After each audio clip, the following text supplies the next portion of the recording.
the most relevant industry topics. No event is possible without the support of our partners. So we would like to humbly thank our partners as well.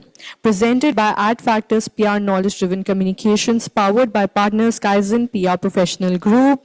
Our gold partners, Fusion, PR, SMAC, Fin Partners, Candor Communications, Avian, we would like to humbly thank them for their support for this event.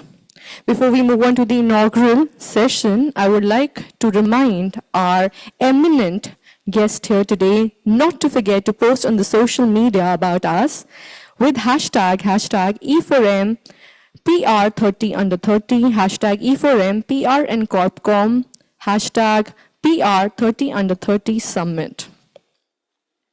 Moving to the inaugural session now, I would like to invite on stage one of our vibrant leaders, and I would request our venerated guest to welcome him with a huge round of applause. Mr. Karan Bhatia, Head Business Strategy Consultant, Exchange for Media. Thank you so much, sir, for coming in here today. I would be requesting Mr. Bhatia to enlighten us with his words of wisdom. Good morning, everyone. Actually, the chairman and managing director and editor-in-chief for Exchange for Media was supposed to come. So his mother is not well, so all our prayers are with her. I would like to formally invite you all to the 4th edition of E4M PR and Comm 30 under 30. This is the first time we decided to do the event on ground. Usually it was done online. Now, the reason we felt that, was more importantly, the event on ground gives the young leader an experience of first-hand information, what their seniors are talking about. It motivates them also when they come on stage and get the award. More importantly, if you look at the PR industry now, it is significantly growing and outpacing the other industry. The current industry size is 2,100 crores. With 13% growth in 2022, as quoted by PRCAI. There is a major problem of major problem of talent deficit where about 20% attrition rates are happening. And majority of my friends in PR industry keep talking about the major talent retention issue. And we would like to address those. Keeping that in mind, we have brought some initiative where we are looking at young leaders in 30 under 30, the mid-level managers in 40 under 40, and of course, the well-established evangelists or, game changers in the industries are honored in top 100. But apart from that, we also do our flagship event, which is the 14th edition. This will be the 15th edition of it, of Public Relation and Corporate Communication Award called IPR's CCA, where notable work of all the industry leaders, campaigns, and, brands get awarded. The major topic point which we felt that is more important is that the young new generation are more proficient and they are very easy to learn and adapt the newer changing environment, especially with the advent of AI. And there are some downside, or you can say challenging space, especially when it comes to experience and knowledge and handling crisis. But that's when their leaders come and play and, guide them and empower them. Which is why we are talking about these key issues, especially mental health. After COVID, a lot of things have happened in the industry across the spectrum. So we wanted to touch upon that. We wanted to touch about other areas as well on managing the crisis, how they can stay ahead the curve. So which is why the objective is to bring leaders, who can shower and impart them.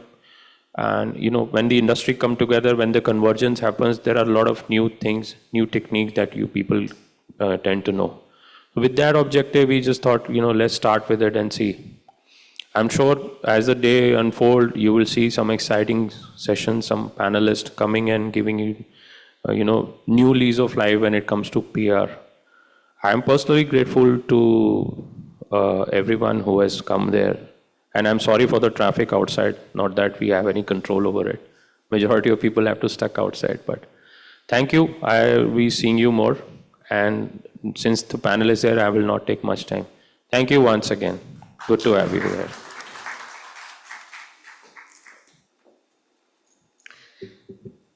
Thank you so much, Karan, sir, for those kind words. I would just like to accentuate more on the spirit of leadership and success. That successful people make decisions based on where they are in life.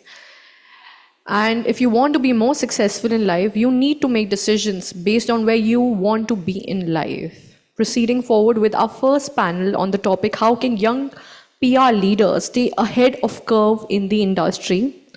I would be requesting the humble presence of a panelist one by one, but before that, I would request the hotel staff to please arrange the chairs for the panelists here on the stage.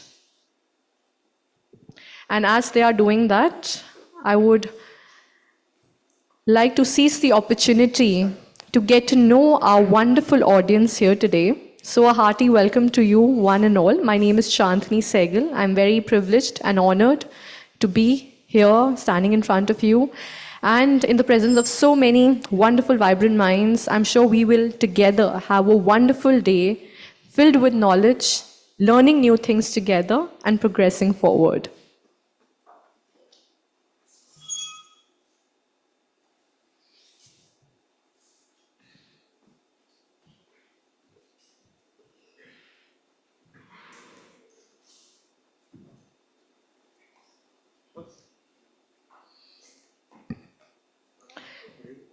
Thank you so much. Now I would humbly be requesting the presence of our panelist here on the stage to join us in.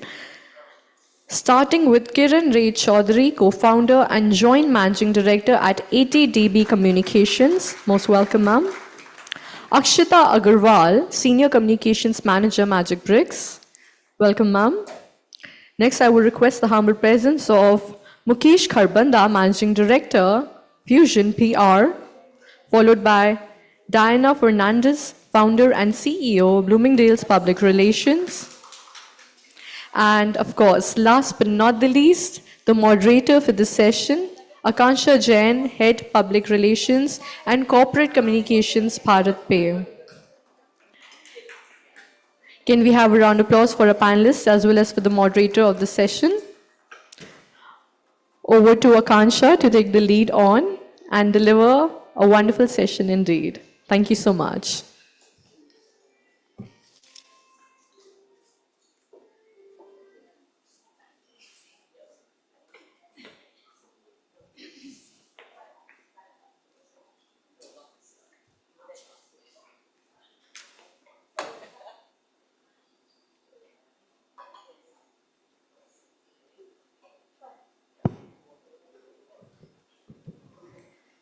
Good afternoon, everybody. It's my pleasure to be moderating this interesting panel today on how young PR leaders can stay ahead of the curve in the industry. So I'll just start with a little bit of insight of what I have seen over the last actually around 18 years that I've spent in the industry. So starting, I remember my early days. As with most of the people, it was at Perfect Relations. And I remember we used to fax press releases, and I'm an engineer by education. I used to find it really strange that what am I doing? I'm going to fax press releases for the rest of my life or what? Then we used to make these month reports. We used to track papers in the morning. We had to be there on time, about 9:30 in the morning, to track all the papers, send all the coverage, and then get the daily report out by 10:30 a.m. And then, of course, do the bulky monthly reports, which were like these hard copy fat reports that used to go out to the clients. Now, if you cut it to today, I mean, if you look at it, everything is digital. You get those reports through multiple platforms, comes directly into the mailbox. You can select and just kind of comes to you. There is, of course, you don't have to like think of what to write. At that point in time, there was only Google, but now you have ChatGPT, so it's easy for you to write anything. I'm assuming, of course, you have to do your own checks. There was no digital media then. Today, the world is digital. You don't know where somebody writes something about your brand, and here is the crisis waiting for you. So the world has totally changed from a PR standpoint. That time it was more media relations. We used to go for media rounds. Of course, COVID kind of killed it, and then we've started doing those a lot more now. But it's the PR role or the communications role has evolved with the rise of digital, with the rise of a lot of other content pieces to be something which is more, more reputation management professionals who have started to be, recognized as the important faces or important people in the overall scheme of things, the right hand of the CEO working very closely with the board and the management. So all in all, it's become a more strategic role, a more comprehensive role, and the person who's leading the communications, whether on the agency side, whether on the Comm side, needs to have a well-rounded understanding, not just media relations, needs to know a lot of content, needs to know a lot of chat GPT or, understanding AI, understanding how you can analyze, what is happening outside and how your brand sentiment is outside to report it to the management in the way they want to see it. And also a lot of content generation in the form of, videos, in the form of various content IPs that you see everywhere, podcast, everybody's doing a podcast. So the world has totally changed, and all of this actually falls in the purview of a communications person, whether in the corporate side or the agency side. So without much ado, just a little bit of an introduction of where we are today. I'll start with the opening remarks. So we'll start with Kiran. Kiran, if you can just keep it like for a minute and just let us know what is your view on this. Hi, is this on? Yeah. Oh, okay. So how has PR changed? My God, that's a large topic. So, I think I'll just bucket it under 3 or 4 areas. One is, I feel the news cycle has changed completely. From 24 hours, we are down to 24-minute news cycles, or even 24-second news cycles. And so we're living in a completely different era, which means that as PR professionals, we need to be on our toes all the time. The second is proliferation of, mediums. Today, social, influencers, podcasts, that's a reality we need to live with. So there's a lot of information coming from many different areas. COVID further, I think, served as an inflection point. The very nature of media is changing. From a lot of earned push, now I think one needs to balance earned and paid. There's a lot of stress on media houses also to monetize. I think another thing that I just want to talk about is on the people side, I think, which is perhaps maybe a change that is good. There's a lot of, discussion around things like mental health, for example, that was never something that was even acknowledged, and perhaps when I was in my 20s. I think it's a good change, and I think that also goes to say that the kind of talent coming into PR is very different, especially since this is 30 under 30.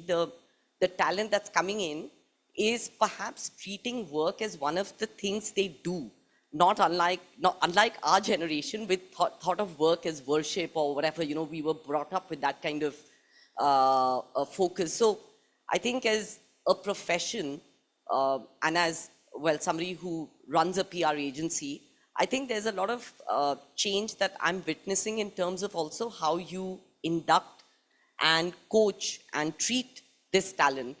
And I don't necessarily see it as a challenging thing. I think it's a good thing that's happening. So it's a complex world in terms of PR. It's a melting pot, and you really need to be on your feet all the time. So I'm going to now. Okay, thanks, Kiran. Diana, what is your view? Hi, good morning, Akanksha. Good morning, everyone.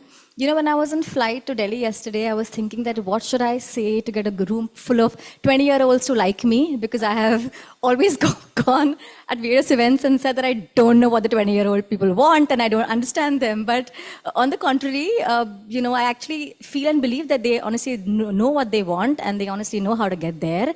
And it is we who have to be as catalysts to help them get there. And it's totally up to us how we sort of help them, with their transitioning, with so much of digital chaos and so much of information outflow and excess information that's there, so it is up to us. And I was also circling back to perhaps when I was 20, what would I have done differently, or the choices that I would have made which are different that would perhaps impact my life today. And if I circle back and see, today at 42, I feel that yes, if I had probably invested a lot more time in my health, or probably, in saving or in understanding finances, I think my life trajectory would have been slightly different. So yes, I feel that information outflow and excess information is great. It's just up to you, how you consume what's important and relevant to you, and how you sort of use that to your benefit.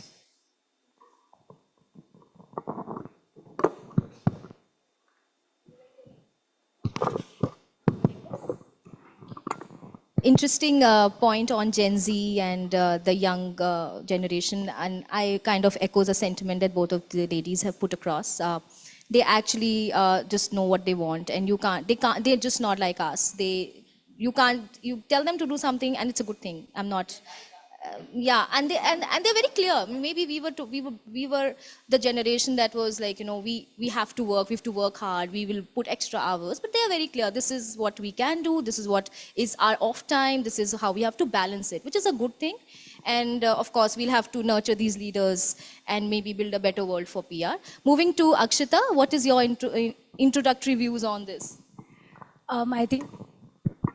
I think one evident change that I have seen is that today there is more expectation from PR compared to what it was a decade ago. I mean, the clients demand for PR agencies and their consultants to step up from just being media strategists or experts to really be brand custodians. And I think it goes both ways, because even at the consulting side, even we don't call ourselves agency anymore. We like to believe and project ourselves as consultants, as partners, as people who are on this journey with the brand. So I think that maturity, because when I joined PR, for example, I was the first one in my family to do so. I was the first Gen PR professional in my family. But today I have cousins, I have family members who followed suit after 7-8 years, and today they are flourishing in their own side.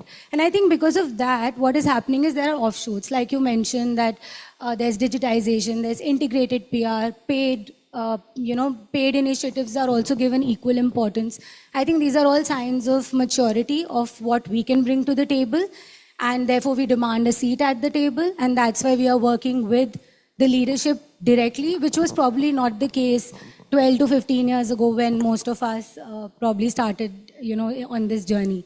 So I think, that's one thing that I feel that, how PR as an industry has grown, and 1 decade is a short period. So to be able to make that stride within a decade, I think that speaks a lot about what we bring to the table. Absolutely. Mukesh, what is your view? Thanks, Akanksha, first of all. I think I agree with whatever Kiran, Diana, and Akshita said, but I think I'm the only one on the stage who's been working for 15 years in Bharat, regional India, tier 2 and tier 3, so I'll bring that perspective. In terms of, I'll break it down into two, the talent and the media. I believe in terms of media, there has been drastic change since COVID. Digitization has happened, which has made us also evolve into a completely different organization, and everybody who's working in tier 2 and tier 3 has had to go that way. In terms of talent, I somehow believe we are the culprits. We are somehow people who join the PR industry, whether it is at a national firm or a regional firm, we somehow make them get into the superficials too soon.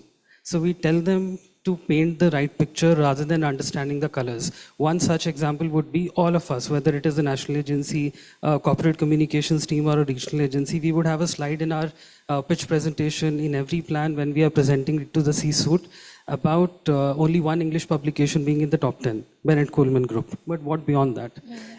Most of the people, 90% of the people, if we ask them, there are about 160 languages and dialects that we have in the country, out of which 22 are registered under our constitution. In this room, beyond this room, 90% of the people would not be able to name even 10, 12 of those 22 registered languages. So we talk about regional being important, 85% of the population living there, but ultimately the nuance of it, the understanding of it is missing completely. And again, I'm saying it is up to us as well as probably founders of PR agencies or people who are leading communication teams, that we are putting so much emphasis on the craft of storytelling in a way that you are just painting the pictures and not understanding what colors to pick.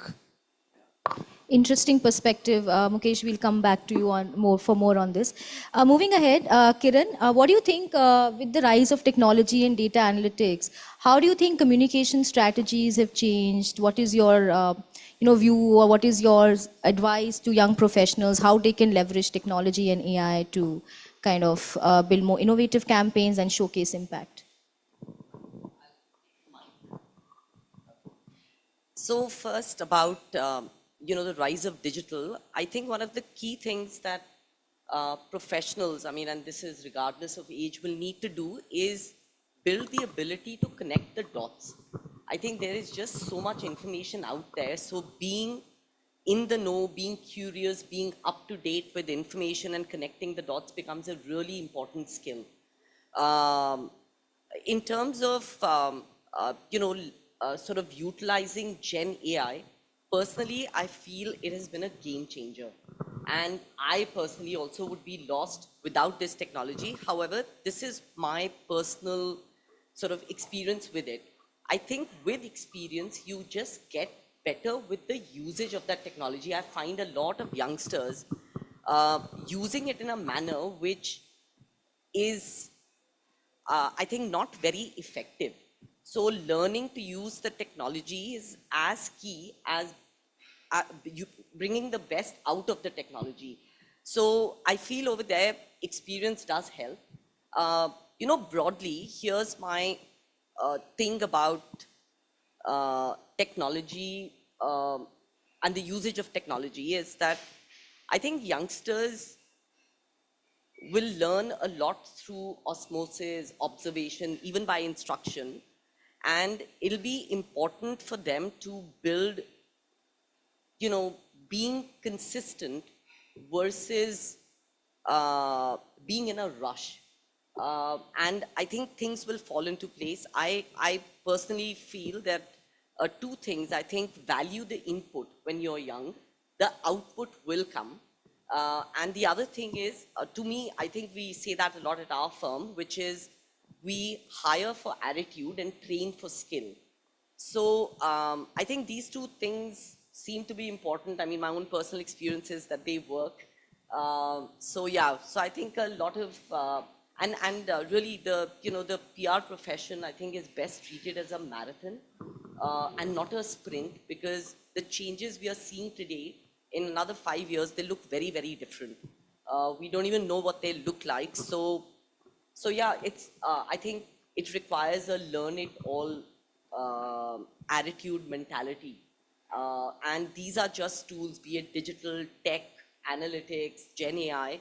They are tools to help us do our job better. And I think they're helping us. Personally, my own productivity, I feel, has improved by 40% thanks to these tools. Thank you. That's an interesting standpoint. Moving ahead, a very interesting line that you mentioned, hire for attitude and train for skill. What do you think, Diana, are the skills or the leadership qualities that the young PR professionals should be trained for, and what are the pitfalls they should avoid?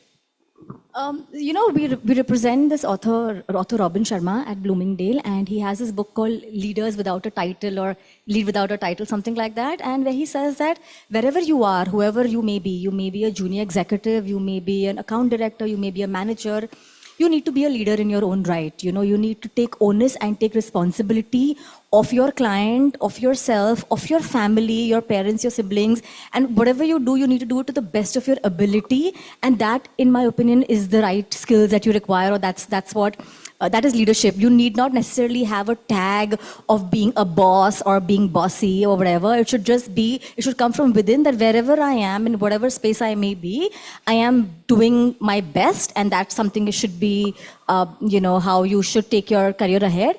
And when it comes to pitfalls, I feel that this whole fear and ego and this can I and should I, or, is it possible? Like, these things are all energy stealers. I think once that's out of the window, once you don't have a fear of approaching somebody, or you don't have that ego with dealing with a client or a colleague, I think once you leave fear and ego, I think these are the large two pitfalls, be it in PR or anywhere in any career at this age. If you have that outside, I think you should be you should be good, you'll be fine.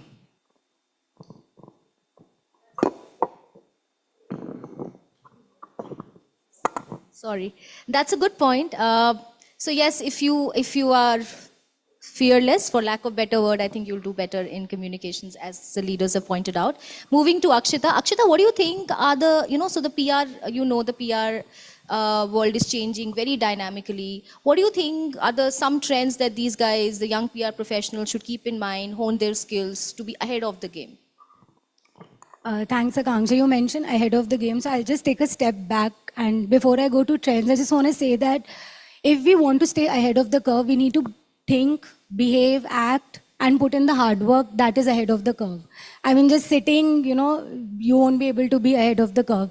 And therefore, there are some hacks that, we all can use to stay ahead of the curve. And then, you get to know your own trends which are suited to the category you're working on or the clients or the brand that you're working with. For example, I mean, all of us here would either be receiving a media monitor or would be working on one. And I'm not sure how many of us actually go through it diligently every day. I am very, very particular about reading my media monitor. And over the years, it's really helped me stay ahead of the curve, in the sense at least better than what I was yesterday. So ahead of my own curve also matters at some point.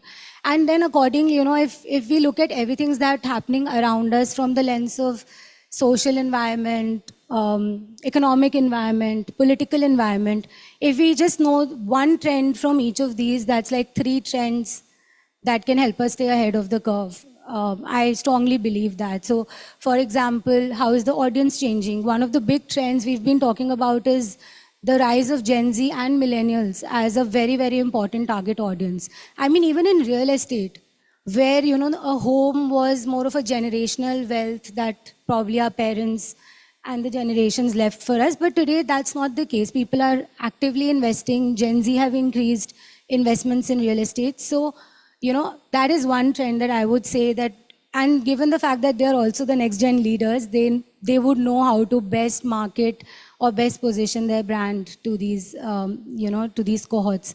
And similarly, I think while influencers, social media, all of that is there, but the role of UGC is another one that I would like to probably bring to the table, that's really where the next, chain of communication lies. And as Mukesh, you rightly mentioned, regional PR, vernacular media, I think I've been really trying to do my best to bring that on the table. And I think that really requires a mindset shift.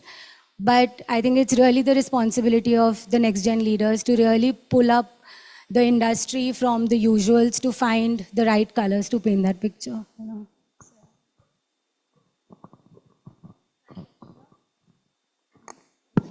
Thanks, Akshita. Mukesh, coming back to your regional, of course, you've worked a lot across Bharat. And if you look at the regional communication strategy of companies, it's mostly very broken, or it's very ad hoc in the sense that, okay, let's get stories in the print media, in the dynamic jargons of the world, and then, okay, forget it. So I just want to understand from you, if young PR professionals want to invest more and understand the cultural differences and leverage them from a communication strategy standpoint, how can they go about it? Sure, Akansha, but something has been playing on my mind. We've been talking about the young generation. So I'll just take 30 seconds and then we'll move to your question. I think we need to cut them some slack. When we were growing up, there were the distractions that we had were minimal. The exposure that we had was also not this much. The expectations from people to succeed, be a millionaire, billionaire, whatever, before you touch 30 were not there.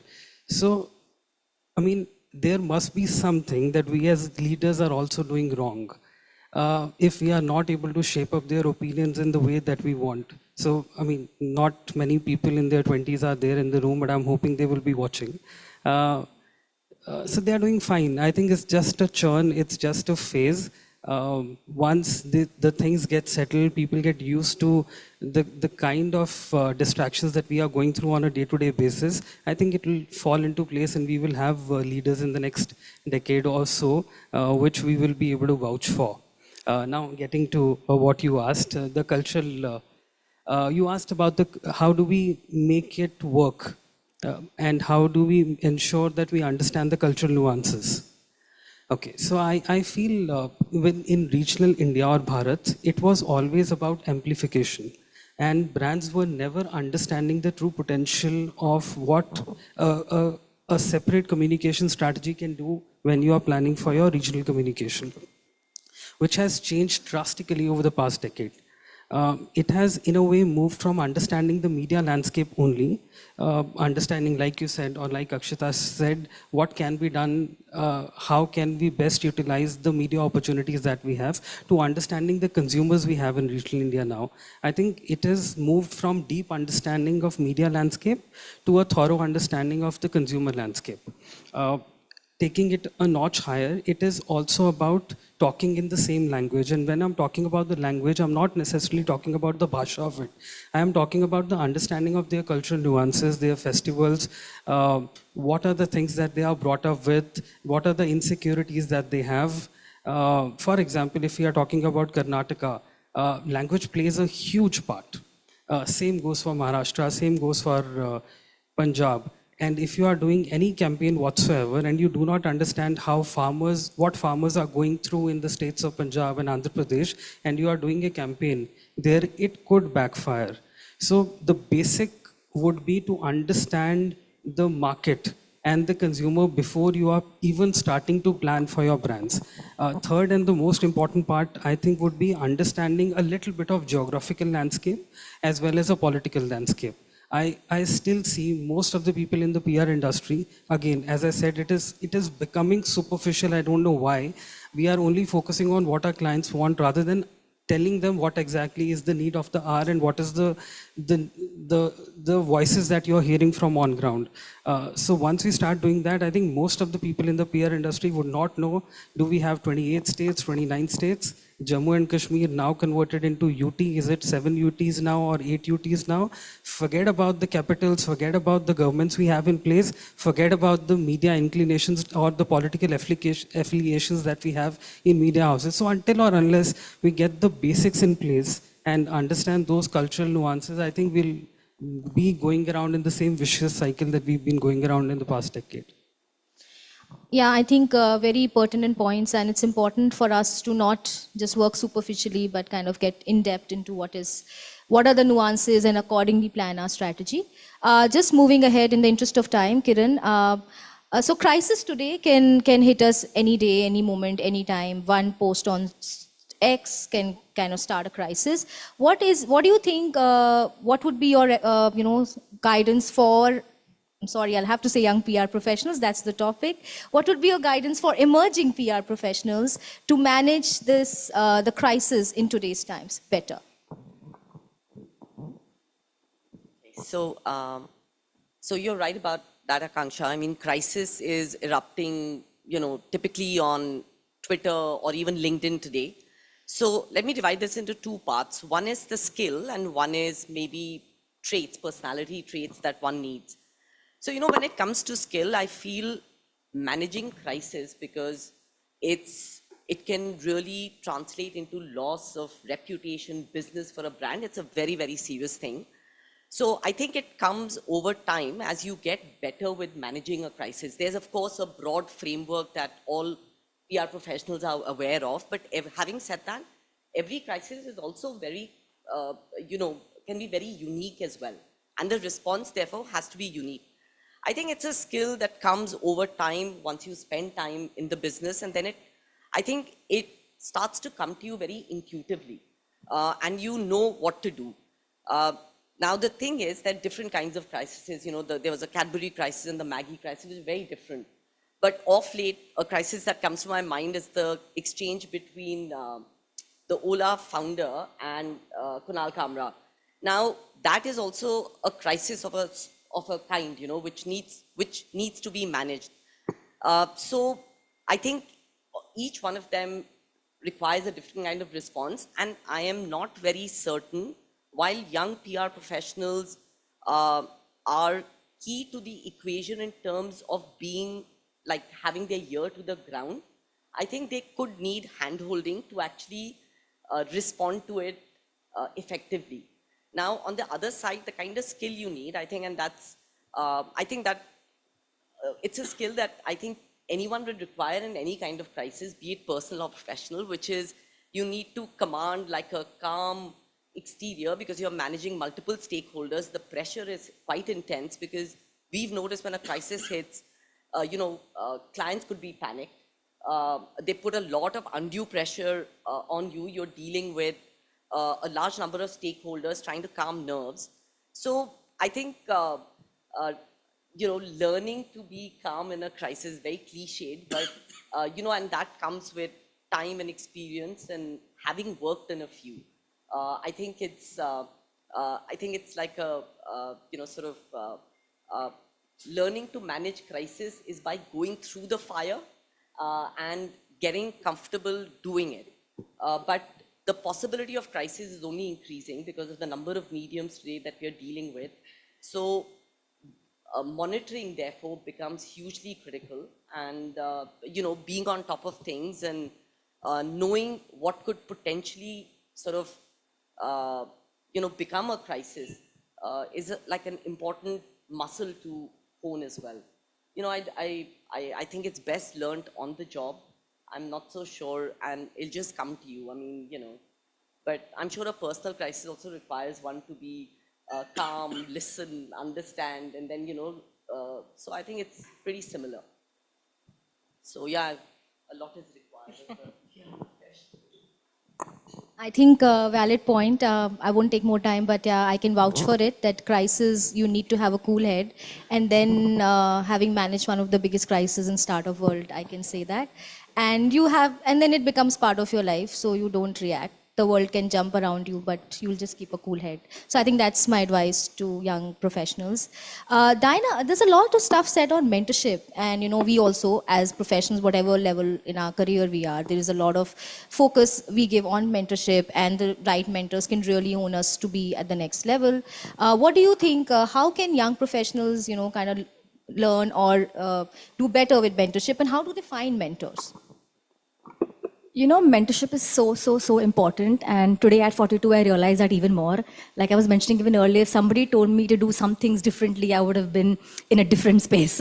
But having said that, the digital age today has made mentorship so accessible. Like even reading books of, say, Sir Ratan Tata or Mahatma Gandhi, you need not have mentors who are in person in the same industry, but reading great books and looking at podcasts and watching great people and what they've done is a great learning experience. Mentorship also is something that you can learn at home from your parents, from your grandparents. I don't know why we discount that. There's so much of learning within your families that I feel young professionals just, don't bother about. I think that again is something which they should really pay heed, because they're not going to be around for too long. Your grandparents are not going to be around for too long, right? So it's just about how you absorb while they are there and make the most of it. So mentorship is something that is a constant process. Even today, I need mentors. It's not something that you need in your 20s. It's something that you constantly have, and just they change as you grow up. And secondly, even LinkedIn, to have like a mentor within the industry. If you see, LinkedIn has a paid subscription or whatever at about 2.5, 3 grand, which is maybe the cost of your meal on a weekend. Maybe invest that money on LinkedIn and try and reach out to people who are industry leaders, not just within India, but across the world. And trust me, people do respond when you reach out to them for anything that you require. I have had personal experiences there too. So if you really invest in your career, go up on LinkedIn, reach out to people, put yourself out there, be fearless. I think mentorship is something that you require at various stages, and it can generally do wonders to your life and career. Okay, so mentorship is required. Quickly moving to Akshita, just the last couple of questions. Akshita, what do you think how social media and own media today can help shape narrative, and how do PR professionals leverage it better? I think that's one existential crisis question that I've also been asking myself since I started working. I'm sure all of you, raise of hands, all of us here manage some brand, right? We'll be managing a client's brand or our employer's brand or an individual brand, but we often, therefore get tired by the time it comes to managing our own brand. And that's really staying ahead of the curve, that one extra bit that differentiates who is ahead of the curve and who is with the curve. I personally feel both is okay. It should be a conscious decision that I don't want to build a brand, but in today's reality, we have to build our own brands. And some of it starts with as easy as the work that we do daily. And especially if we are on the consulting side and we are managing 3 to 4 clients, that's 3 to 4 narratives of our own work, of our own personality, which can, be put out there in various formats. So I think just leveraging the work that we are doing every day on a daily basis, people we are meeting and observing, that itself helps us to, talk about and build our own brand. And over the years, I feel it has incremental change in the way people see you. I have experienced it. I wasted a lot of time not talking about my work anywhere. And then I met a mentor on LinkedIn because I invested some time in it. And they guided me and I started just, whatever I'm doing, I'm here, I'll write a post about this. At work, I meet someone, I write about that. And it has opened up opportunities. It has, made my learning curve steeper. So I think just finding your voice and to be able, because writing is a part of our repertoire. Social media optimization is something we all know. Creatives, we'll find a way to do it. It's just a matter of putting those 10 minutes of thoughts together and posting it out there. So I think there is no excuse for any of us to not be active on our own channels, to be able to leverage our own expertise in building our own brands. And if we consciously choose not to do it, that's okay. But if we are talking about staying ahead of the curve, it's, I think, time we start doing it. So it's time that we start doing it. Mukesh, just one last thing before we do the closing. You've covered a lot about regional media and how we should look at it at a more detailed, comprehensive level. There are a lot of these new age platforms that have come up, where there is a lot of content which is being, put out. And even brands are leveraging it, them to reach out to customers at that level, the grassroots level or at the regional level. What is your take on that? How can PR professionals use that? Sure, Akansha, but first of all, I think I'm thankful my parents are not in the room, and I hope they never see this. Otherwise, they would have said, Dinah considers her parents role models, why don't you? Okay, sorry. Getting back to what you asked, I think, Akanksha, even in regional media, all the media houses have gone digital. They are focusing as much, if not more, on their digital platform. I think we probably need to understand it is all about trust, and it is trust is platform agnostic. Somebody sitting in Ahmedabad, if he trusts a media house, say Gujarat Samachar, irrespective if Gujarat Samachar has a YouTube channel or an online portal or an e-paper or a physical copy, it is about the source from which the news is coming to us. So as long as we understand that we are in the good. There are channels like London Top is a perfect example, having about 30 million subscribers, a Hindi channel, and it is meeting in comparison to Kerry Minati YouTube channel, which has 25 million followers. So again, I'll go back to the same thing. I have not lost hope in the new generation. If there are people who are following people like Kerry Minati and going berserk about it, there are equal number of people who are following content platforms like London Top as well. So digitization is something that we would not be able to avoid, but understanding trust and relatability are the two factors which media houses are also playing on. So I'll leave it at that. Okay, so I think the time is up. If there are any questions, we can take them, or we'll just do a little closing and that's it. Okay.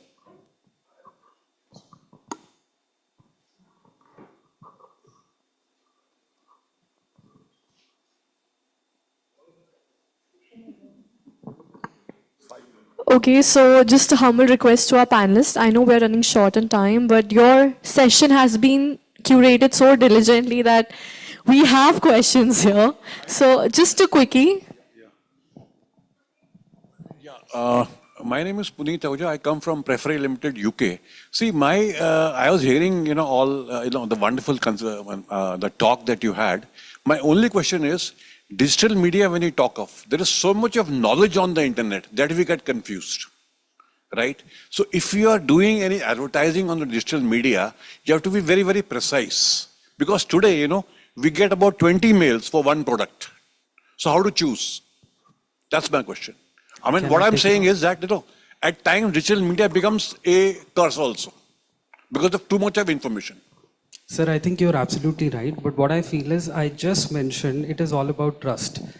So for as advertisers or communicators, we also need to understand our audience and figure out if somebody's sitting in a small town in Andhra Pradesh, what is the channel he would be trusting. So like you said, you are being bombarded with news, you are being bombarded with advertisements, but ultimately if I trust a particular channel, I am more inclined to take my purchase consideration basis that channel. So it comes from a nuanced understanding of the consumer you are approaching or you're reaching out to, and what is the kind of media channel or any communication channel that that person is more likely to trust. I believe it's all about trust, and if relatability, again, if he is able to relate to that news medium, then he is more likely to be open towards the communication that you are throwing his or her way. I'm Kent Bose. I've been in advertising, marketing, and PR. Now, I've Correct, got two sir. basic issues. Number one, PR I thought was issue-based, and advertising was brand-oriented. Now, there seems to be a conflict because you're saying today PR is talking in terms of branding. Advertising is talking about branding. How do you resolve this issue? Thank you for that question. I mean, the way I approach it is that today everything is towards reputation. There is no denying it. Whatever we do, it's about brand building and reputation management. Very basic or a very simple difference would be the channel. I think PR primarily should and continues to focus on earned media. So it could be an event, it could be a newspaper, it could be, you know, somebody talking about us, but it's something that we have earned because of our work, because of the reputation we have built, because of the relationships we have built. And advertising is more on paid media, you know, where you buy an inventory because you know that channel is trustworthy, you know your audience will, you know, take it up. So I think if the funnel is awareness to adoption, we are working the first 70% of the journey where we are creating awareness, where we are creating that trust. And the last mile, probably PR and advertising work together from a more adoption and, you know, generating direct business perspective. I mean, that's how I look at it, but yeah. Just to add to what Akshita is saying, sir, today, apart from PR and advertising, there's also social media, which can't be ignored. For someone like a Revant of Food Farmer, for example, you know, today everyone's a journalist, everyone has a voice, and there's a platform for everyone. Someone like him was able to get Bonvita to reduce sugar, or to Nestle to make healthy Maggie, or whatever, you know. So today the power of an individual person can't be ignored, and that person need not necessarily be a journalist or an advertiser or a large publication. It is anybody, people like you and me who have a voice, who can go out there and, you know, put content out there that is relevant, that can literally shake, you know, industries worth billions of dollars. So today everyone's a journalist, and I think that can't be ignored. Yeah. I'm sorry, can we take the questions last- offline? We've last, already this thing. extended the time. Yeah, my name is Girish Sethi. This PR, public relationship, it's a very important subject you taken up. Diana, you rightly said the new generation, the fear and the ego. It's very important. And Mukesh, you rightly mentioned the communication. It's a very, very weak point in this new generation. The biggest example, if you can quote anyone, the Amul ice cream. The insect found in the Amul ice cream, see the immediate action on that, public relations, how they maintain public relation and the media. The company itself, they call the lady and ask, give us that pack, and you come to us, we will show you the unit, ISO certified, how we are making. And that lady has to withdraw the problem from the media. So this is, the communication is very, very important, which is missing in the new generation. Very, very important. And the most important is the confidence. I can do it. I can resolve it. That is missing. Time management. The new generation, I'm sorry to say, 5:30, wash hand, thank you, goodbye. Because thoda andar se hona chahiye, I have to learn. It's a good idea to be sort of a little more, I mean, it requires a change in attitude of people who are perhaps employers. I feel that I think we need to listen, and we could come a little distance and they'll come a little distance. I think the way they like to operate or who they are could be different, and it desires that we change our bias attitude to them. Yeah. So I feel the onus lies on us as well to be a lot more understanding and open to how they may want to work. But you're right. I also feel that there are certain foundational things that are important. Listening power is missing. Sir, Yeah, I think, maybe we can listen. You come to me, why should I go to you? no, sir, I think I've already advocated for them a lot. I will not debate any further. I will just take your business card and call you to our office for a session. If you can make a difference, that will be huge. Okay, thank you guys. Thank you so much. Sorry we've exceeded on time, but thank you. It was a pleasure to be here. And just one small little comment, while there has been a lot of criticism on the young PR professionals, I've worked with a few young PR professionals of late. I think from a social media, digital media standpoint, they're spot on. They do what I would do in 1 hour, they'll do in 10 minutes. So there's a lot we can also learn from them. And I think we'll have to move a few steps and they have to move a few steps. Thank you. Well, I have to say this was a very, very interactive panel discussion indeed. So kudos to our panelists for diligently curating it. I would just like to add on something that I personally could recollect from the discussion here, that the only way to stay ahead of the curve is to continuously learn about the industry and also at the same time embrace new technologies. You have to get over the stagnation, right? To stay up to date and always be adaptable. So I think industry publications and blogs have to be, well informed and proceed forward. Now, without taking too much of your time, let me call upon, with a round of applause, Pragya Srivastav, Assistant Producer, Exchange for Media, to kindly do the honor of presenting a small token of appreciation to our wonderful panelists here. Yes, please. Thank you so much. Thank you so much for your humble presence here today. Kindly accept the small token of appreciation from our end. Truly a delight to have you here with us.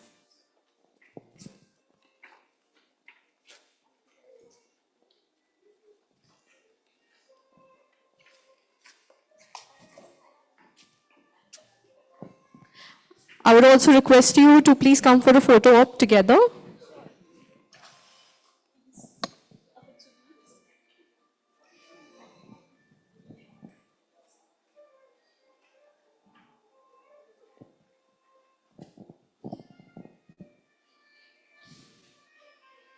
Thank you once again to our wonderful dignitaries here. Kindly take a seat. Proceeding forward to our next segment now, where we would be honored to call for our keynote speaker for the day. So without further ado, let me call upon, with a huge round of applause, Deepa Dey, Integrated Comm's Advocacy and Sustainability Specialist, who will be enlightening us on the topic of the next chapter in PR. So as we clear the stage for the lady here, give us a minute.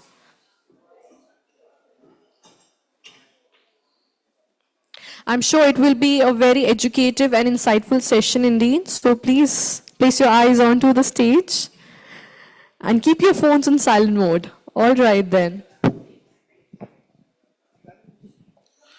The lunch is right after this session, so I don't know, the energy is missing. I'm very excited about the lunch. Can we please put some attention to the stage, please, and clap for the lady? Can we please have the mic on the podium, please? Thank you so much. Thank you so much. I have a really difficult task right now. I'm in between you and your lunch. And I have to keep you engaged and I have to keep you awake. So I would request for all your participation. And yes, I'm just going to take a little bit of your time and share some of my learning over the last 30 years. And I might be doing something wrong with the clicker, in which case I'll ask for help. Yeah, so that's me. The reason I have got a next slide is just to tell you who I am. So I was born in Calcutta to a very diversified kind of a multi-generational family. From there, I moved on after doing my master's into something called PR. Didn't have a clue what it was. Started my life as a journalist. And overnight, literally moving to Statesman, got a call. Somebody said, do you want to try out PR?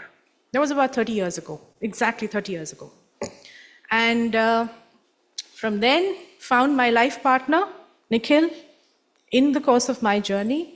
And now together we have a family. Couldn't put my rescue pups picture, but together we have a family of Neil, Nikhil, and I. And of course, PR is a huge part of that. As I said, So these are the companies I worked in. Why I wanted to share this with you is just to talk about my topic, which is all about future and all about change. Just the panel before us.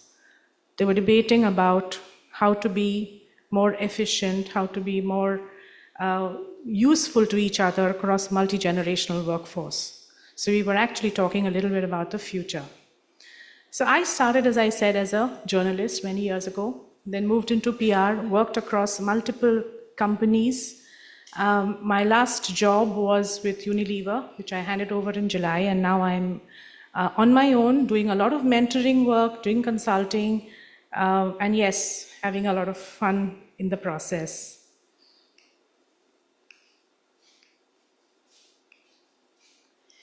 So we all talk about future perfect. You know, we are all talking in terms of how it's going to be when tomorrow will come. I have been often asked, what is going to be the shape that this business of ours is going to take? Are we going to have our jobs? Is AI going to come and take it away? And what is going to be the shape of this whole new future that we are looking at? So the future for me is also my past, which means that my journey in the last 30 years has seen a lot of evolution and a lot of change. And where I am today has actually seen changes which,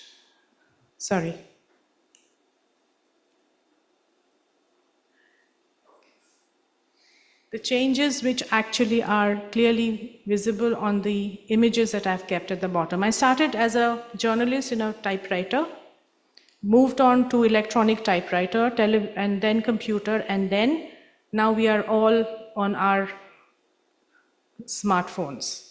So change is something that's going to be happening to all of us. And the future is going to be therefore very different from what we call it today.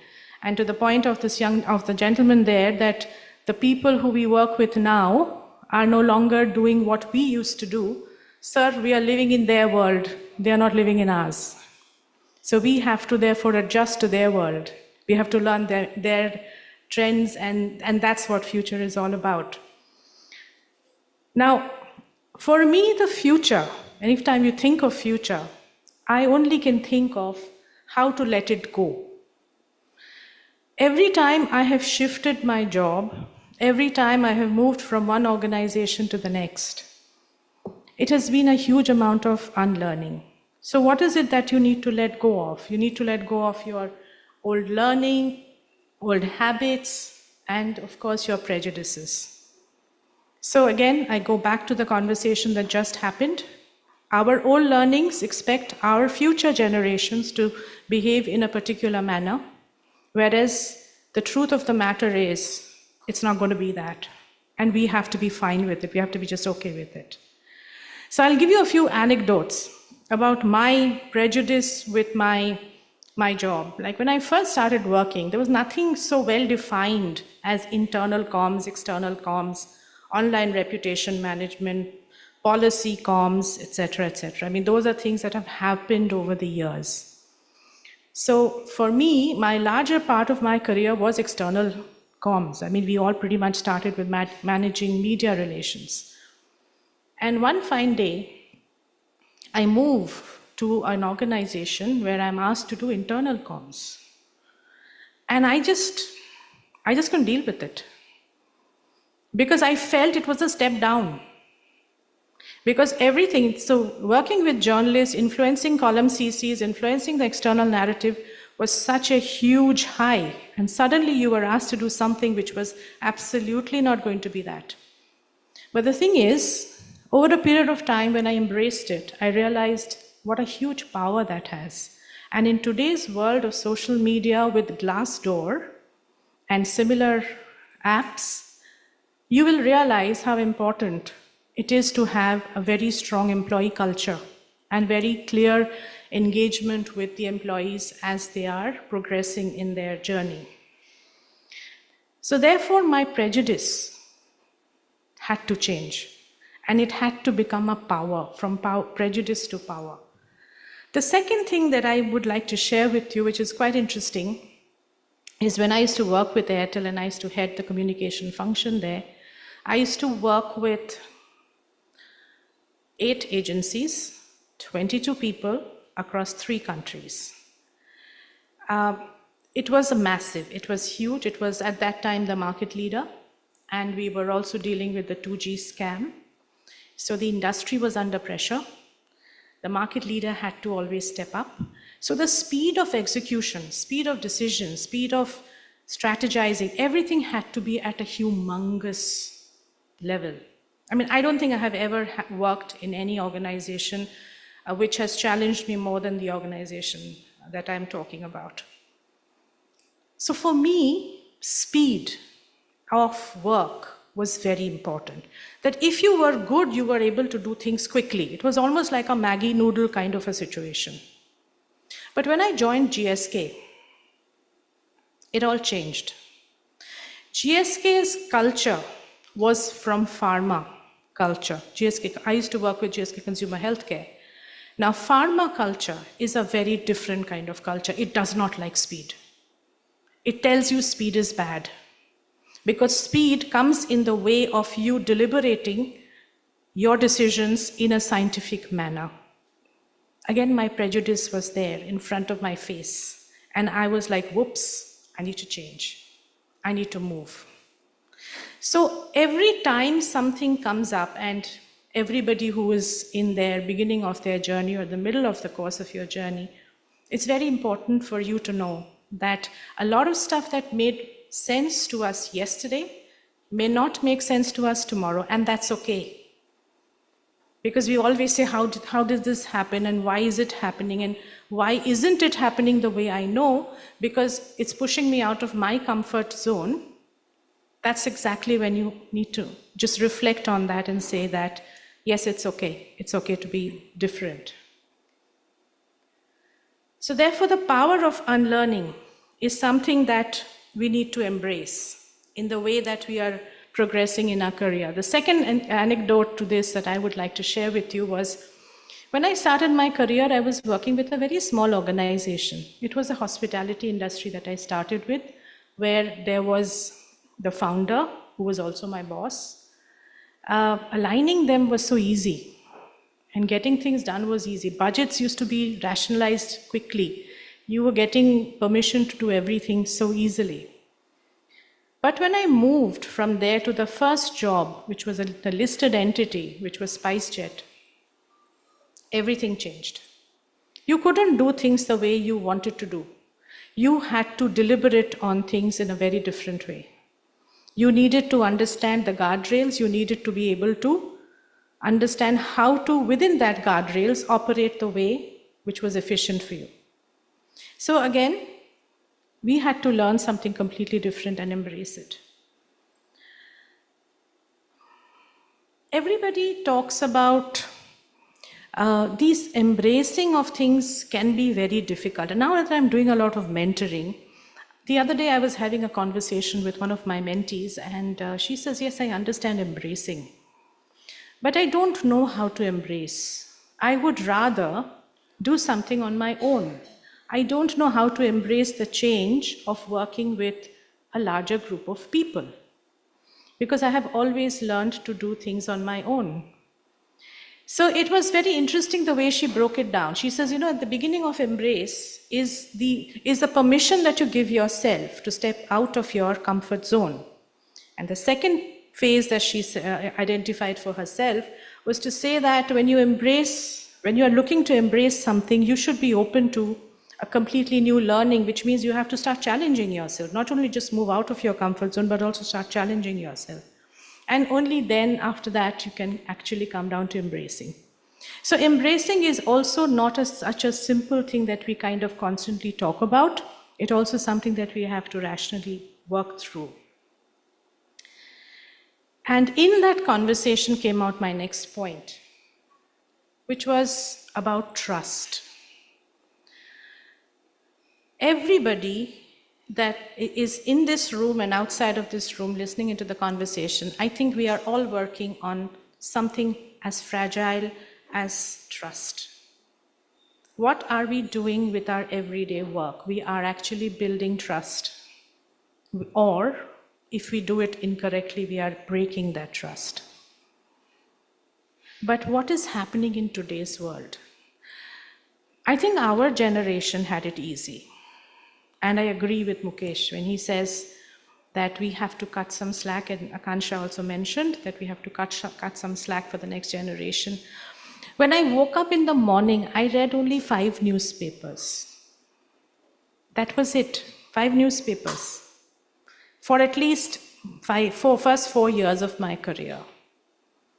When you wake up today, I don't know what you do. You probably go to 5 apps. You check Facebook, Twitter, and God alone knows what else. LinkedIn has become another important. So when you are working in an environment like this, where information is being thrown at you at a speed which is much faster than you can actually absorb and assimilate, you are also wondering, which one should I trust? And technology and its innovations have put strangest things in our corner with deep fakes and what have you.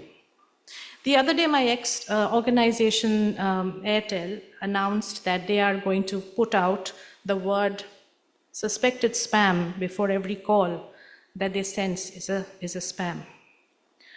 Now, when I get a message from my bank saying that your check, and which I did get actually yesterday, your check amount of X amount could not be honored because it's more than the balance that you're supposed to, please click on this link. I couldn't. I sent that message across to my RM and said, should I?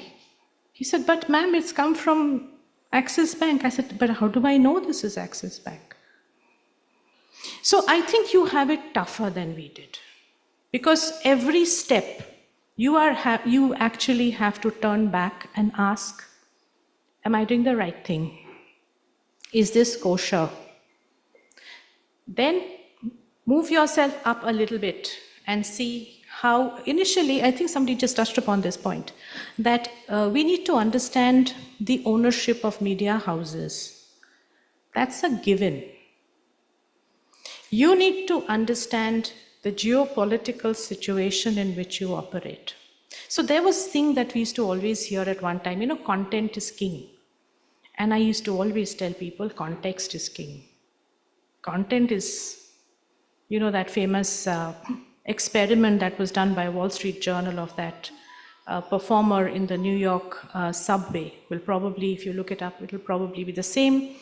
Just to give you a little bit of flavor, it was a musician who was getting $300 tickets in the New York theaters, was performing at the subway, and nobody even paused and listened to him. It's the same content by the same guy. So I always used to say that content is absolutely irrelevant without the context. So the sweet spot is always between the content and the context. So in this situation, where your life is all about dopamine hit, like you get one hit, move on to the next hit, and in between that you have a little time to catch your breath and see how you will influence the next moment. Who do you trust? And most importantly, who will trust you? The person who is doom scrolling constantly, why will they pause and absorb what you are sharing? Why will they pause and actually buy what you are selling?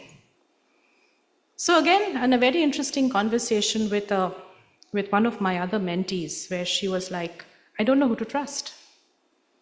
I don't know who to trust in my office, because today I had a boss, tomorrow the boss is gone. My teams keep changing. I keep getting assigned to different jobs and different clients, and I don't know who to trust. So then my question, and she was actually very, very upset about it. She said, we have been brought up in trusting in relationships from the values that at home. Somebody was referencing values at home. But she says, when I come to this situation, who do I trust? And even if I trust that person, how do I know that person is telling me what I want, what is good for me, what is good for my client? So my response was that don't trust if you can't trust, but trust in that moment. So don't trust me for everything that I say, but trust this moment that you are spending with me. And if that moment works for you, then let that be the moment that works, as opposed to trying to figure out, can I trust this person? Because in today's world, again, as I'm saying, you guys have it tougher. 30 years ago, I trusted Times of India and Economic Times with my eyes shut. If I say that today, I'll be a fool. And I see some smiles around the room because you know exactly what I'm talking about. So I'm just saying that the world is moving at a pace, not just with technology, but it is moving at a pace which is really, really different and difficult for us to kind of, get our arms around. That's why I call it insta-trust. But I also, linked to that, I also believe that there is nothing that is permanent. So this particular thought has actually come from one of my favorite musicals, which I yet have to see on stage, Hamilton. And it clearly says that nothing is promised. This moment, this is the moment we have. We don't know what's coming up next. So if you are to build trust, again, going back to my earlier topic, build trust in this moment. Because you guys are living Insta lives. Your lives are all about reels and disappearing messages. We used to have those long form content that used to stay and we used to file and we used to put it away. That's not happening anymore. So in this kind of a situation, what is it that you will do in this kind of a life? So just to give a little bit of personal example, my son is right now in the US. He's doing internship with one of the state governments, and he's desperately trying for a job. And the job market there is horrible. And he's just graduated out of one of the top 5 colleges in the US in computer science. But he trusts in that internship. He's making that work for him. He is making that grow for him. He's finding joy in that. And I think that is the most beautiful thing that I see about our next generation. That they do not hold back the joy that is there in the moment, that is there in this time and this space, but wondering what is going to happen next. So linked to that is, and of course, I have always told him when he was a child, is that nothing is promised. So just wherever you are, whatever you're doing, make the most of it. So we always talk about the future, which is very different kind of a future than what we have. Like the future that I'm looking at is very different from the past that I have had. Now, the future therefore doesn't belong to anybody. And I was listening to a podcast the other day by Yuval Noah Harari, and he said that first time that he is sensing that it's very difficult to predict what is going to happen in the next 20 years. He is saying that the technological changes are so rapid. Innovation and uptake of innovation has been furious, and the geopolitical changes are tectonic. He's saying, I cannot predict for the first time. We can't predict what's going to happen in the US elections. Look at the exit polls in India. They couldn't predict.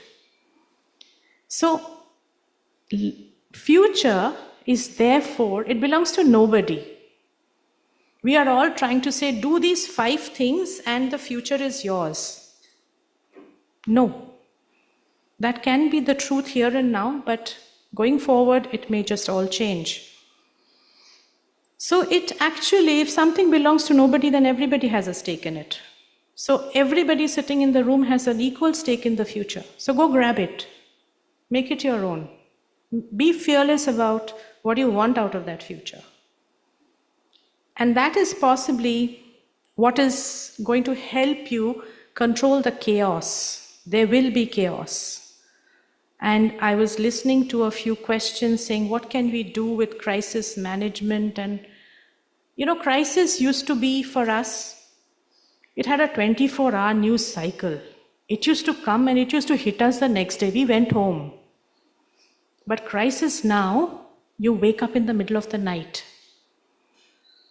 Now, nobody has for a minute thought that Kunal Kamra's tweet is going to devalue a company.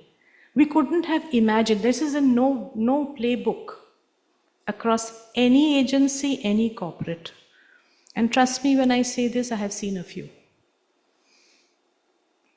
So you have to constantly evolve. You have to constantly, look at getting things done in a different way.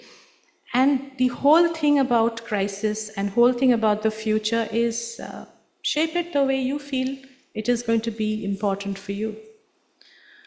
Now, everybody says that there has to be some 5-6 takeaways. So I have also my very simple 5-6 takeaways for the future, which may or may not work. And I am standing here and saying this to you today because I think it might work. So for whatever it's worth, take it with a pinch of salt. First I see is that, we talk about segmentation a lot. Anybody who has come from the, management background here? Yeah, so everybody in the management background, you have been taught segmentation till you were hating that word, right? We in PR have been introduced to segmentation very grudgingly. We have taken segmentation. PR was all chiffons and pearls. It was all partnerships and relationships. We started understanding businesses much later. And there's nothing wrong about it. That's how it evolved. But the future, your segmentation is going to be what the game is going to be all about. Because your audience sitting on Insta will be very different from the one on Facebook. And they will be very different from the one which is on some other social media platform. So, and I'll give you one example from my last job. In Unilever, actually Hindustan Unilever, we had a project called WIMI, Winning in Many Indias. We had taken the segmentation concept to like a fine art, if I may say. Because India, and we can only talk about India right now, India changes every 100 kilometers. And that is what your segmentation is about. So we had actually created all our work in terms of going to market basis that segmentation. So therefore, segmentation is going to be very important. The next thing that is going to be very important is the understanding of a larger context in which you operate. When we had started our career, our jobs were just our little organization and maybe the industry in which we operated. It is not going to work that way. And I'll give you one example. A recent conversation that I had with a owner of a hotel chain. And she asked me, so what do you think of the market? I said, market is in absolute shit. She's saying, but we are doing so well. I said, it's going to hit you. Because there is no buoyancy in rural. The middle class is shrinking. There's going to be no extra money for people to come and enjoy indulgences. So it's going to come and hit you. So watch out for it. And then we saw this article that came out yesterday when the CEO of Nestle talked about the shrinking middle class and the difficulty of the rural India. The second thing is that this tech thing, the last 3 years we have absolutely been shivering in our shoes about AI. AI is that monster that will gobble us all. What we are not thinking is AI has been around for a long time. AI is not something that has just taken birth. What we are not talking about is policy changes will gobble you faster than AI. And we are not talking about it. If you are not able to understand the way your businesses are being allowed to operate, then you will one day find yourself with an empty, like a shell. So tech is actually a great enabler for us. Like when I used to sit and type out press releases on an electronic typewriter, I could not correct. I had to put white ink and type on top of that. Some people in the room know what I'm talking about. The others are saying she's smoked up. But that is the truth. Today you can edit documents. You can edit documents on your handphones. And your smartphone gives you the ability to create PPTs and videos and content sitting here.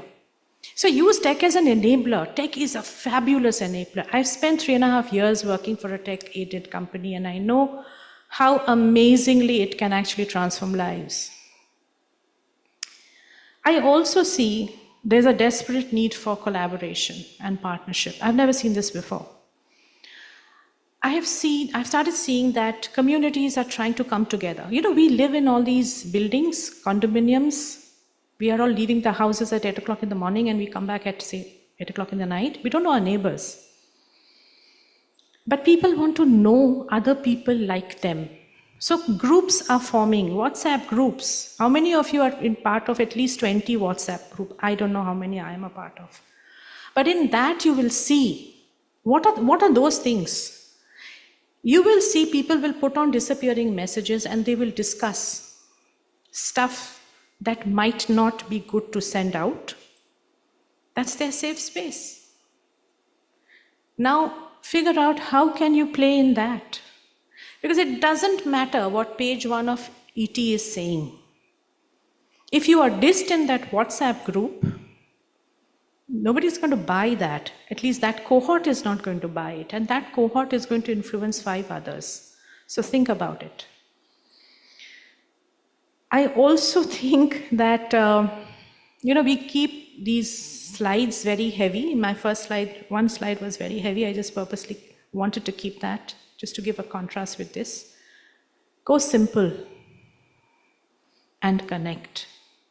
When you write presentations, and I have worked with many agencies, and it's been one of my biggest grouse with them, and I don't see any of my old agency partners sitting in the room, which is nice, so I can be sharing this. I should just tell them that if you write a sentence using more than 5 words, and if your argument has more than 3 points, you have lost the room.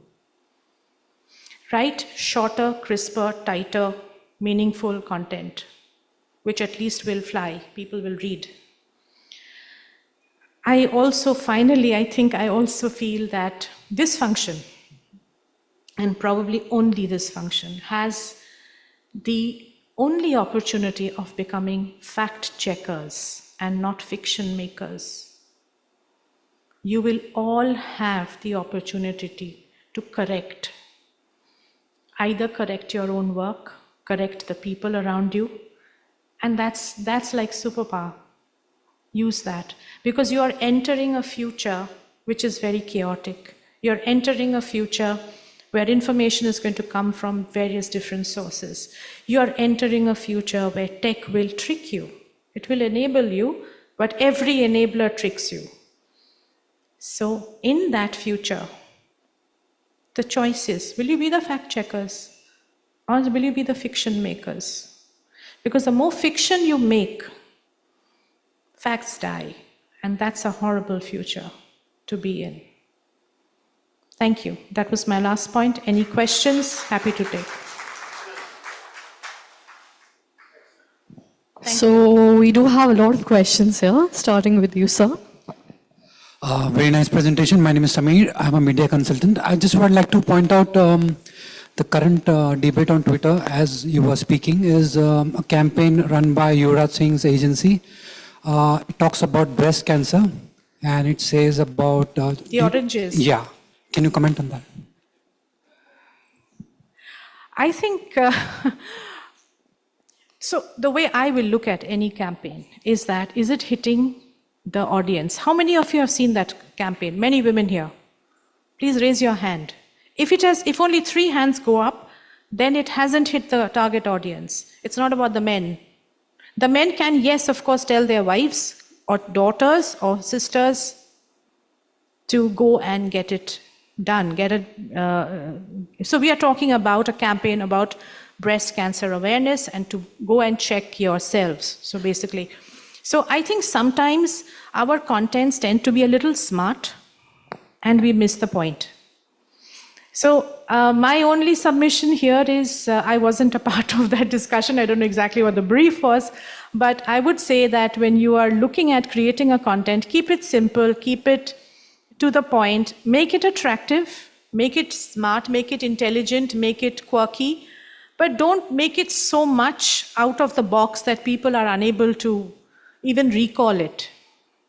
And campaigns are not made for getting awards. I think awards are,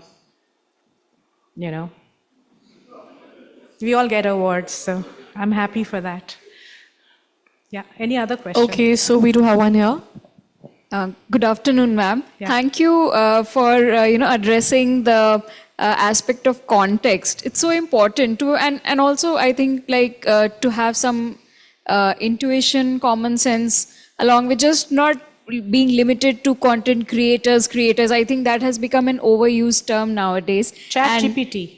Yes, absolutely. And I think that for addressing all the fundamentals so beautifully, and you're such a wonderful storyteller with these anecdotes, and I think we need more and more role models and mentors like you. Thank you so much. Thank you. That's very Most kind. welcome. Thank you.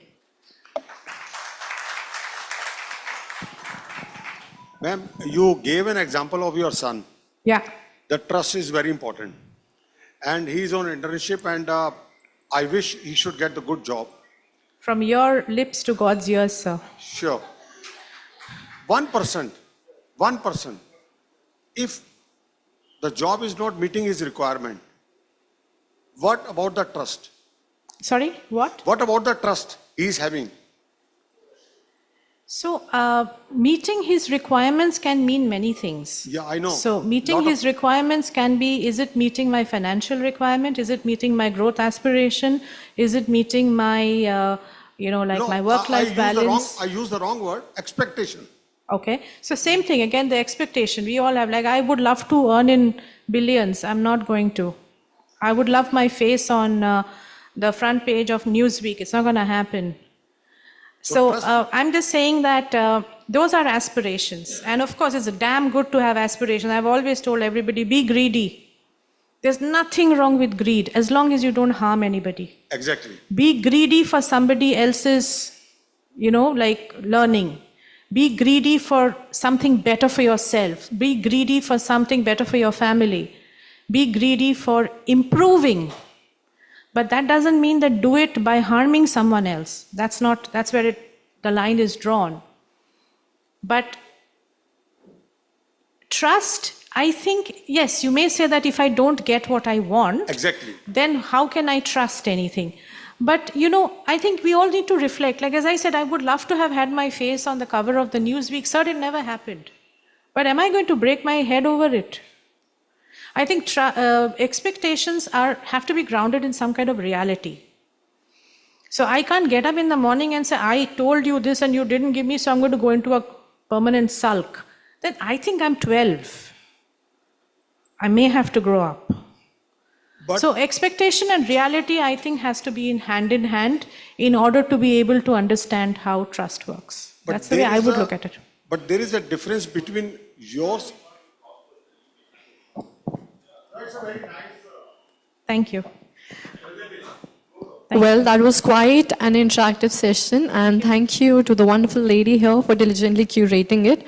I would now be requesting the humble presence of Shipra Biswas from Exchange for Media to kindly come forward and present our wonderful dignitary with a small token of appreciation. Can we have a round of applause for her? Now the lunch is served, everybody should be happy. Thank you so much, ma'am, for coming in here today. Please accept the small token of appreciation from our end. Thank you so very much. Proceeding forward for lunch, I do have a very special announcement to make.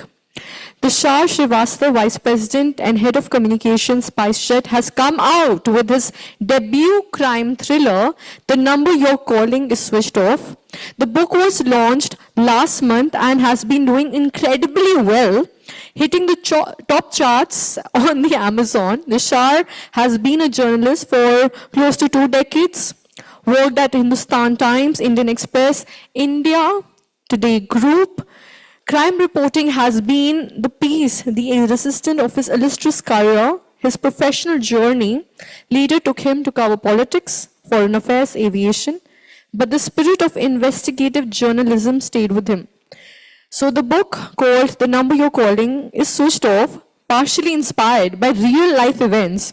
It will truly be a thrilling exploration for all of you. So just a humble request, the book is on display outside.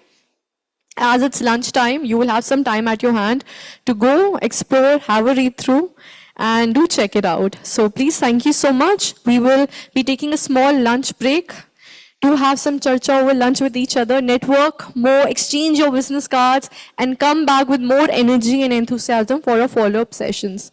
Thank you so much.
Attention once again to all our venerated guests here today. A humble request to the people who are outside the hall area to kindly join us back inside. We are all set to begin with our next session now. The lunch hour is officially over. Thank you so much.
हम करना नहीं चाहते हैं।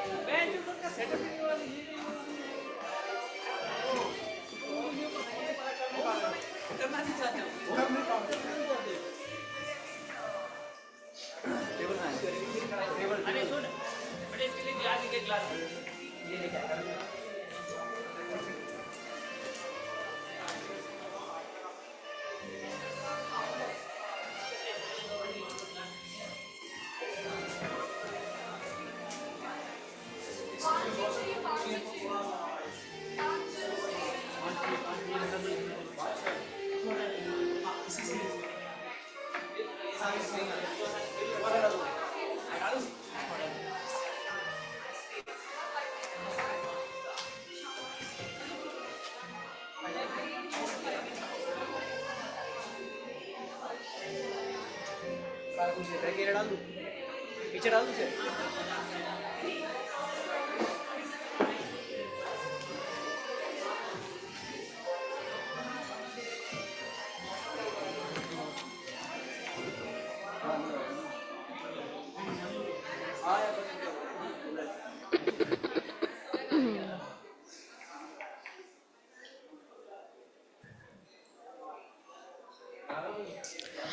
A hearty welcome once again to all our venerated guests here today. We are all set to begin our post-lunch session now. And our next panel is going to be on a very, very interesting topic indeed. That is importance of mental health and well-being in the corporate world. Without further ado, I would now request the humble presence of our panelists to join us here on the stage, starting with Namita Nirula, Head of Corporate Communications, Cloud9 Group of Hospitals, Can we have a round of applause for the lady here, please? Gitika Bangia, Head Corporate Communications Striker, followed by Mahima Bakshi, founder, Birthing Naturally. Ajay Maharaj, Head Corporate Communications and PR, Fortis Healthcare. And of course, the moderator for this session, Shivani Gupta, Managing Partner, SpecFin Partners. Let's give a round of applause to our panelists as well as our moderator for this session. Over to Ms. Gupta now. Thank you so much.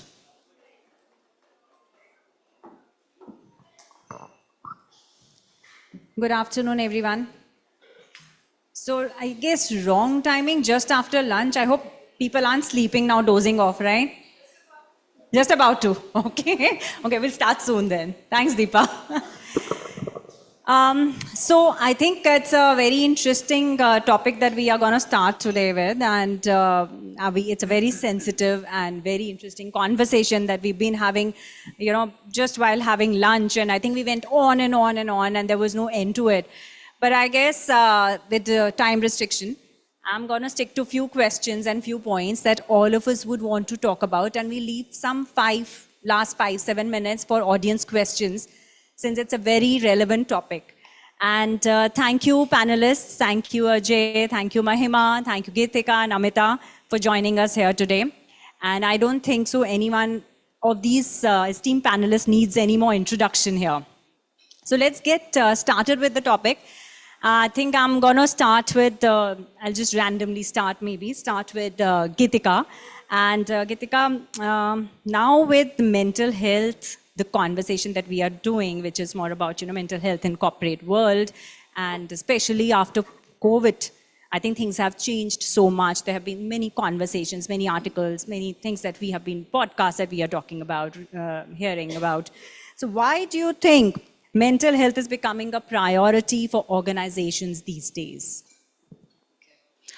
So, very good afternoon, everyone, and I hope you had a very, very hearty lunch. Thanks, Shivani, for, and I think this has one of the most pertinent topics that we have been discussing, whether it is at the home front, whether it is there at our professional front, whether we are in office, whether we are at home. Ironically, yes, COVID has been one era in the human race that has actually turned 360-degree everything for us.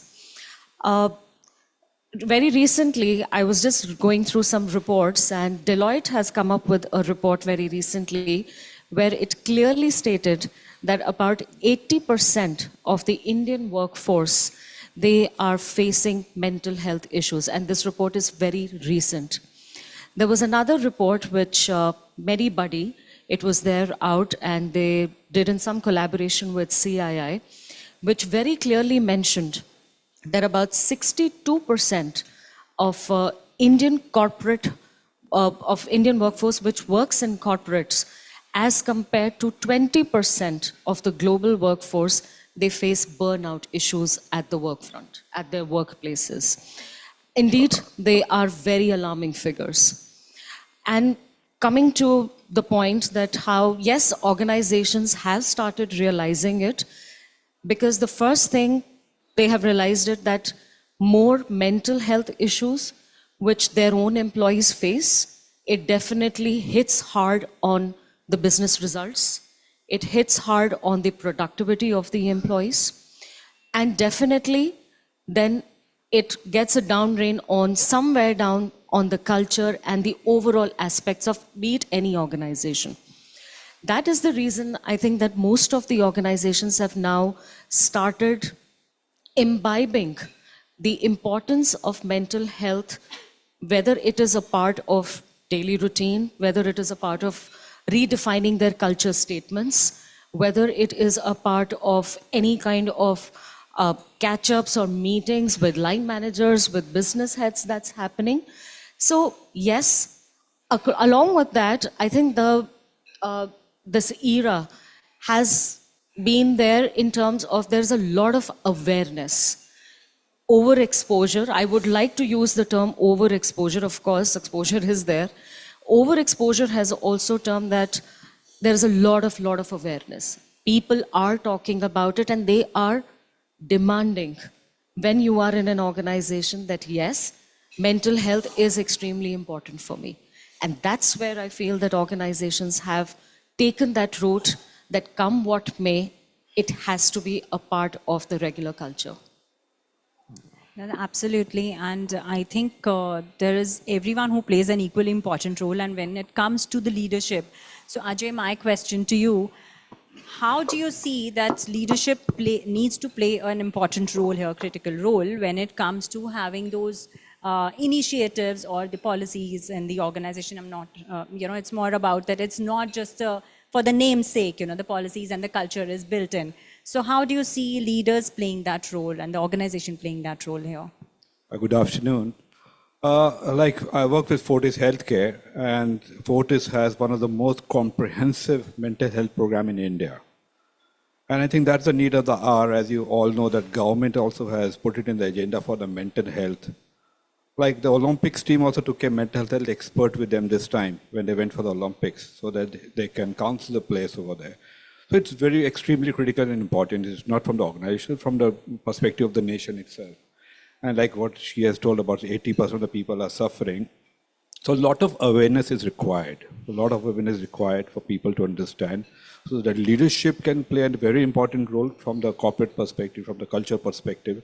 Like they have to imbibe it in the culture. Like people have to not to be scared. Like people are very scared. 1 of the 4 people don't come forward and share their mental health issues with anyone, because we have got mental counselors and all that. We have a dedicated mental helpline. So Fortis is doing a lot on it, but I think a lot of people don't come forward and talk about it. So it's important for people to develop that. Gen Z is pretty okay now that they have started coming forward, but people have to understand, the organization have to understand, like what Geetika also said, that it improves the productivity of the organization also if you have a good mental health of the people. So they have to come forward, and the leadership has to set an example, like please come forward, it's not a stigma, it will be confidential, and we are there to help you. Yeah, I think that, of course, that's where the leader's role comes in. And Namita, my question to you, how do you see, when Ajay is talking about leaders need to be open about it, you need to be transparent about it. So when you have to align, when there are Gen Zs and millennials and the older generation working together in an organization, how do you see it? It's definitely an effort, right? How do you align everybody, and what role do leaders and what role do the younger generation needs to play here to come align on the purpose and build a culture which is positive culture, which is more, driven, purpose-driven culture? That's a great question, I think. And, I would like to give an example here. I'm not sure how many of us in this group actually have worked with a Gen Z and a person who is above 50 years of age. I'm not sure. Many. Oh, we have 2 people. Okay, so I think with technology advancing so much, both the millennials and the Gen Z, along with the leadership teams, have to have a synergy of working together. We cannot just have just the Gen Z leading the way. We need more of reverse mentoring. We need more of cross-functional trainings happening. We need the leadership with the strategic thinking that the leaders have imbibed over the years to be translated into different strategies to the Gen Z. And of course, the digital, the new technology that's been there available, which is like, something that people, the Gen Z can actually activate immediately, can be, transformed and transferred to the senior team members. So in my view, I think more of reverse mentoring, more of cross-functional trainings, more of leadership, like having more training programs where people come together and collaborate, and not taking this offense that, oh, this is a bacha in the group, cannot execute this. Oh, this is an uncle in the group who cannot execute this. These are the conversations which need to stop. I think in my view, the only way to build that synergy in an organization is when we look up to that force for some kind of mentorship, and that force also looks up to us for some kind of development as well. So that's my take on this piece. Yeah, and I think to add to that, I feel it's also important for the leaders to be, open about it, transparent about their mental health and mental well-being. Absolutely. Unless and until you are sounding vulnerable and you let them know that okay, fine, we are also there. As humans, people don't open up. Right. So that is If again. I could just add an example here, Shivani. I mean, how many of you actually have lunch alone? How does it feel to have lunch alone? With no one to absolutely talk about. And even if you see there is a person in the group having lunch alone, how many of us actually walk up to that person and do a conversation? That's where your mental health hits hard. I have seen people where people don't look up to them, don't walk up to them simply for the reason, oh, he or she is an XYZ. It's not my department. It's not, oh, I am so and so. No. Those conversations have to stop. It's high time mental health has to be normalized. Yeah, so it's not the role that one person is playing here, Yes, right? The absolutely. organization, so we are talking about each and every individual contributing to building that Absolutely. culture of, mental well-being of every colleague, every senior, junior person. Absolutely. And I think there are a lot of organization policies and a lot of things for different sections of the organization. Now, for example, I think Mahima was talking to me about how mental health of new mothers, when we talk about, after once they come back from the maternity leave. In fact, even before that, I think when there is news about, they are going to be like mothers, and of course, when they're carrying a baby.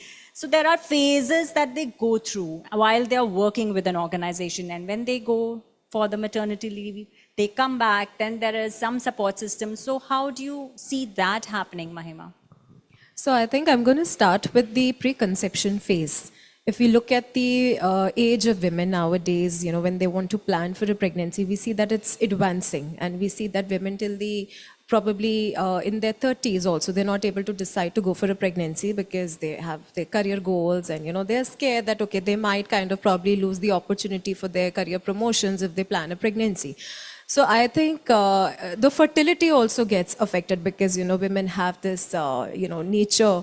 The call is there that you have to plan the pregnancy on time. Stress definitely leads to a lot of impact on the fertility and pregnancy, we all are aware. And even when they conceive, nowadays we see a lot of women having difficult pregnancies or precious pregnancies, and a lot of them sometimes require bed rest. Right? So not a lot of organizations allow work from home culture for such women. So I feel that even if we talk about the maternity policies in organizations, definitely needs to be rechecked, because I don't think there are policies for precious pregnancies in organizations. And if the mental health is not being taken care of at workplace, can also definitely lead to impact on the baby's growth and development, and can also increase the chances of having premature deliveries. So overall, for maternal child health in India, I feel that organizations definitely need to pay more attention to their policies related to maternity leaves or related to childcare leaves, which makes it easier for women to plan the pregnancy at an earlier age. And also for fathers, because they need to be there to support. Exactly. So things like paternity leave, some companies do offer 2 weeks paternity leave, but some of them don't. And I feel 2 weeks is too less, because a woman takes a lot of time to overcome the transition journey from pregnancy to postpartum phase. So I think that somewhere organizations also need to enhance the policies for fathers. And in fact, even if we see working moms, a lot of single moms are also there. So how are organizations helping them in terms of their mental health to raise the child, and at the same time, job is important for them, being single mothers. So I feel still there's a lot to do in this area. So, when you're talking about the policies here, because we have our office here in India, we have our office in Singapore, Malaysia, and of course, US globally. So when we started working on the policies, and we saw there are so many interesting benefits that, Singapore, Malaysia has for, whether it's mental health and paternal leave, maternal leave. So we definitely insisted. I said that definitely, why should India not have, why haven't we heard of such policies? So I think that is something we need to learn from around, like in terms of whether it's another country, another nation, another policy that you feel is fit for the organization, fit for the employees, fit for the mental well-being of everyone. And I think, like you said, if people are happy, employees are happy, that's how the productivity increases, and that's how it's a very cohesive work environment. So another factor, of course, I've seen here is that in Asia... In fact, Shivani, I would like to add one very interesting point here when you mentioned about Singapore and Malaysia. So there's this, of course, I won't name the brand here. So there's this brand in Australia, and they have strict rules between 2 p.m. to 4 p.m. The organization, within the organization, no colleague, no peer is allowed to call, text, or even send a Teams message to any of the colleagues. So because it is written down in their policy, it is a mental health awareness time for you. So, the employees, they step out, they go for grocery shopping, they go and take care of the kids, they take a break. So it is considered very rude that if you call up, even if it's an emergency, you're not supposed to call. So that's how the other countries, they are bringing this up. But yes, to your point, that how can we do that in India, we have a long way to go. And I think somewhere there has to be a balance, right? When we are talking about building those policies, it's also important as leaders for us to, bring that culture of that fine. Let's not overuse the term mental health, which is like, fine, if there are low days for everyone, there are bad days for So like I was just mentioning backstage also, that people don't understand the difference between sadness and depression. Even when they are sad, they think that they are depressed, and then they kind of feel that the mental health is getting affected. So maybe there is over-awareness also amongst the Gen Zs, and there is misuse of the word depression also happening too easily by them. So I think that it's important for them to understand the difference between feeling low and sad and depression, because it's okay to feel sad. In fact, we have to have that emotion in ourselves for us to have a good EQ as well. But definitely people, need to know the difference between the two. Yeah, absolutely. So Ajay, when, we were just talking backstage in terms of how Dr. Samir Parekh is like the go-to person, and you've been talking about him. How do you see, when we just spoke about leaders being open about, transparent about, their mental well-being and mental health, how do you see the younger generation needs to break that stigma of when they are not talking about it, they are not open about it at times, and that's how, unless and until you have that conversation. So how do you see the organizations or the leadership plays a role here to let people talk and be more transparent and be more vocal about what they are going through, so that there is a environment which is more cohesive environment, which is more aligned environment? Yeah, that's what I said. We have at Fort a very, very comprehensive mental health program, and led by Dr. Samir Parekh. So we have a dedicated helpline number for the employees, which is 24/7. If any employee wants to connect on that helpline, maybe any kind of advice is required, employees and for their family also. So that is 24/7. So that builds in a culture for the young generation. Also, awareness is fantastic. It's growing day by day. So a lot of programs are happening. Like we just launched Adayu Mindfulness. It's an AI-based app. Because what is happening, like a requirement is huge, and you don't have the professionals to cater to it. That's another challenge. If you have people are getting more and more aware, but you don't have the professionals to answer it. So how do you look into that? So that's going to be another challenge. We're talking about making people aware, doing a lot of programs are happening, a lot of dialogues are happening, a lot of podcasts, a lot of initiatives are being taken for awareness. But if we don't have the professionals to answer it, or maybe to come to take care of the total population, like 70–80% of the corporates are affected, how do you cater to them? So that's why not many of the people are coming forward for that also. But we are taking help of AI. So from that platform, people are using, even the Gen Z is pretty good with using AI and tech. So they approach that help and is able to help them quite a bit. I think more than 25 lakh conversations have happened on that app as of now. So that has been one of them. That's an app which has been launched. Then we have this podcast which are happening. We have tied up with YouTube. Dr. Samir Parekh is taking 36 podcast over there, so that Gen Z is also aware about it. From the leadership perspective, so leaders are participating in these programs. So they're sharing their vision on the mental health. And so I think that everything is required to make it people understand it better, and I think it's going to help that way. I think that's a very interesting thing, and that's a lot of organizations need to learn from that. So Namita, tell me, like when you talk about, like Gen Z, millennials, and of course the technology, all of us are on the phones most of the time and, like listening to the conversations and maybe on Instagram, social media. It's too much of information to grasp, right? Too much. I think even I feel, at times my mind gets cluttered if I'm like all the time on LinkedIn. Oh, that's a pressure. Like have to repost something, I have to comment somewhere, and then there is. So is that like one of the reasons which is like the, making us more antisocial and not conversing openly and being, being able to relate to the human emotions so much? If you ask me personally, I believe in this phenomena called practice the pause. You need to pause, you need to think before what you're doing. So with Instagram, it's too much of content. We used to say the same thing for Twitter, and now we say the same thing for LinkedIn. It's too much. So we have to prioritize what is that we want to do. Now, when it comes to connecting it to mental health, at the same time, there is a conversation happening on Instagram, and at the same time, there's something happening at your workplace. How do you prioritize it? Would you say that something on Instagram is more important than something happening at your office? No.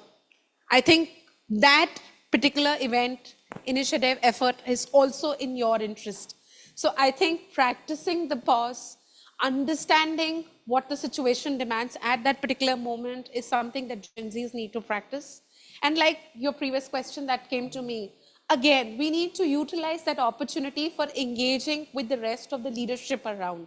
It has to be balanced with what you're doing. That's your job, that you're doing something, but do not let that affect your mental health, that becomes a priority for you, and the other one takes a low line.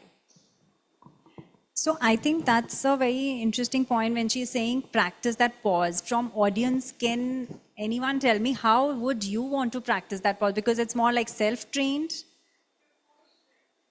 Yeah, but absolutely. Yeah. I think that is what Put it on the airplane mode, as simple as that. Go blind to what is happening outside of that particular event. I mean, I see people, when somebody is speaking, I see people fiddling on phones.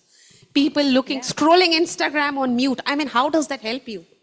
I also want to give a very, not connected to the question, but I also want to ask this question to everyone. Very simple thing. We all go through performance reviews. We all go through appraisals. How many of us actually stand up and ask this question, tujhe kitna mila? Usko kitna mila? Uska promotion hua? I don't think it's worth our mental health. I'll be very honest. I'll tell you from my experience, when I had this conversation with my husband also, I tell him, no, it's not worth my mental health. I think I got what I deserve. That's where you have to pause, you have to put a line, that's where you have to think through what is right for you and what is that you need to know. The Gen Zs these days feel that, no, that's not the way, switch the job, leave, move on. No.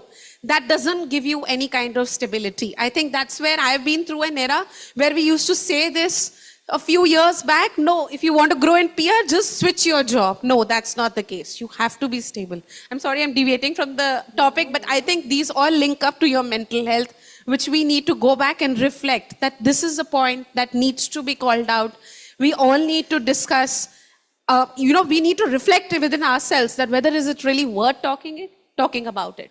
And our Gen Zs, most of them do not understand this. I want to give an example here of Dr. Sameer Parekh, who's the chairman of mental health. So he says, I do digital detox every day. At 10 o'clock or 9:30 or 10, he switches off his phone and he leaves it and he wakes up in the morning at 6:30 and then after that at 7 o'clock, he's going to look at the phone. He said, Ajay, if I don't look at the phone for 15, 16 hours, 8, 10 hours, 10 to 12 hours, it doesn't make any difference to my life or not to the other people who are there. So we have the dedicated helpline number, whatever they can connect there. But I think digital detox, what we're talking about, that's important because so many platforms are there and too many diversions are there. Yeah, absolutely. Because I think if you talk about our parents, they never had phones, they never had all electronics around them. So that's the time when people had those dinner table conversations. Yeah, when there were dinner table conversations now. Right. So I think that's very important, and I think it starts when you talk about mental health and well-being in the organizations or the corporate world. It starts from home as well. I think it's up to us. It's our ownership, how we build our families, our relationships, our colleagues, our friends, how we build those relationships. So yeah, I think I'll now few minutes left. So any questions from the audience?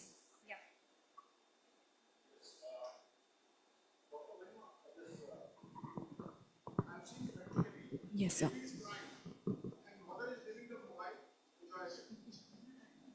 Yeah.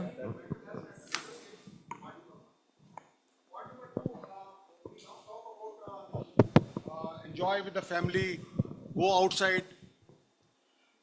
I suggest the authority, they should take up this matter with the government. Under the old regime, tax regime, IT regime, 80C was there, take LTA and enjoy. But in the new tax regime, it is not there. It is very important. Subject is very important. But what is the solution? We are making money. We are not making money to give to the doctor. That's very important. There is one more, if you have practically, if you see at the office, it's a very habit now, immediate response as soon as you receive the email or WhatsApp. It is not affecting the mental health? Yes. They are used to, oh, I got an email, I have to answer it immediately without wasting any time. Don't you think the work from home is creating a big issue on the mental health? It's a very, very problem. When you go to the office, you meet people, you have the tea break, you have the lunch break, you sit with the team, you enjoy. When you go to the office, you change your dress every day. That clears the mental health. So I think, that's exactly what we discussed, and it is, Deepa, please, we'll just come back to some. And one more last point. The madam rightly said the collaboration and partnership is very, very, very important. Connect with the people. Yeah, absolutely. And remove your mental health. Hi, can you hear me? Yes, Deepa. Yeah. So actually, it's not a question, it's more of an observation. So there are some companies, like you said, in Australia, there's one company where they do not allow you to do that. I have had the opportunity and the privilege of working with 2 such companies, where the global CEO actually in a meeting with us told us that, look, even if I send you a meeting request, and if you feel you're not going to be able to join that meeting for something, decline it, carte blanche.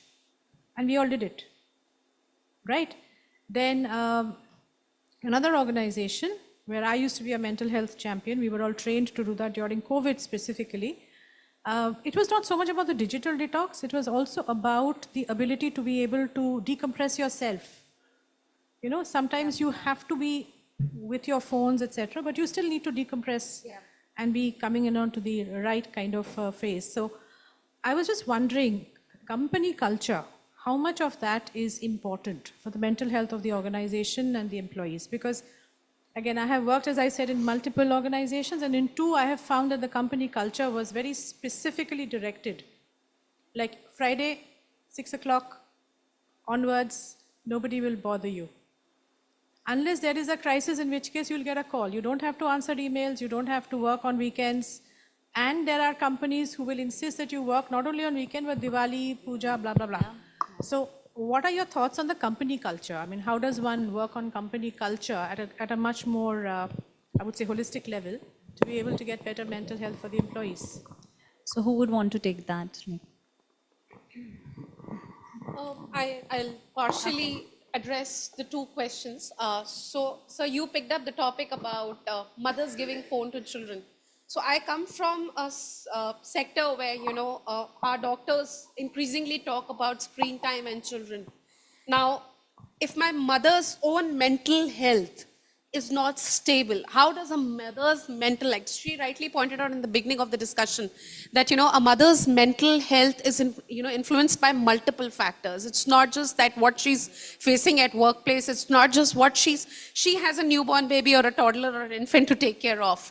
And she's going through a lot. There is a lot that's happening in her space. It's not like I would say that the child should be completely off the screen.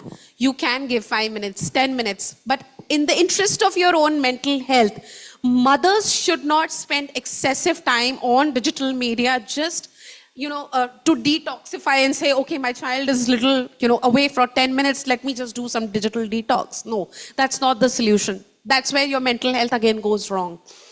I personally feel, I also have a toddler. After 9 o'clock, I practically keep my phone away because I reach late. So that's the time when I feel that it's my priority to give time to, to my kid, because that's what something we've, brought this into this world to grow for.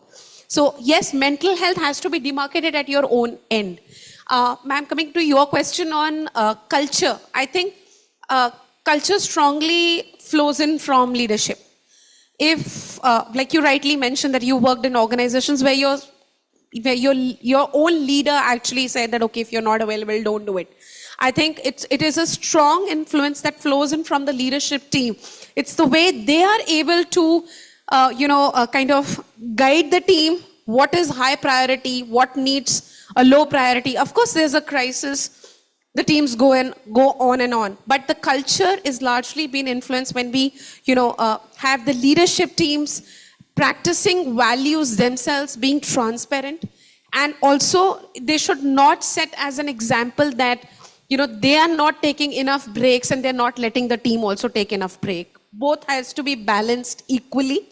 They need to, the encouragement flows from that culture, from the leadership, that, this is what you should do and this is what you should not do. We all have, so many leaves, and, we have the year end coming in. A lot of people would actually start planning their leaves. We have the festivals around the corner. People should be encouraged to take leaves, and we should respect their privacy. I think that all flows from the leadership. That's how the culture is shaped in an organization. Absolutely. And I think I'll just add to that. I think regular check-ins are very important. As with large organizations, many members of the organizations, I think it's important, like she said, it flows from the leadership. So from the topmost to bottom, I think it's the regular check-ins are very important, how everyone is operating in what system. So I think to sum it up, I would say it was a great conversation. And of course, like we know that mental health and mental well-being is not just a personal responsibility. I think it's a shared mandate between the employees and the employers and the surroundings. Thank you so much. Thank you, the panelists. Thank you. Yeah.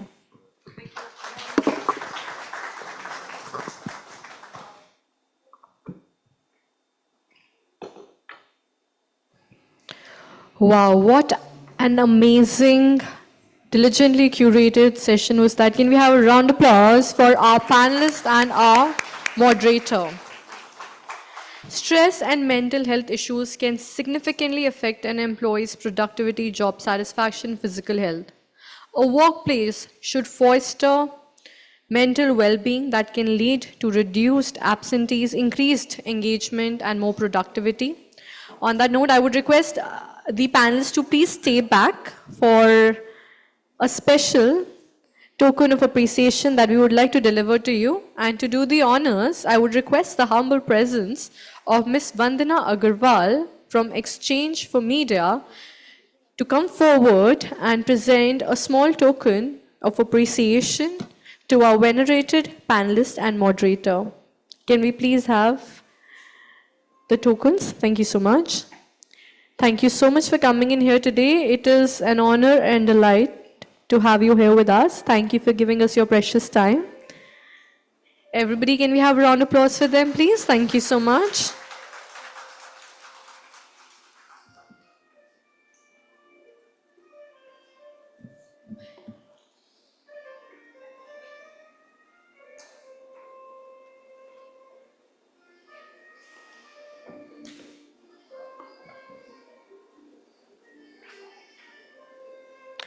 One photo up together. Many thank you. Kindly take a seat.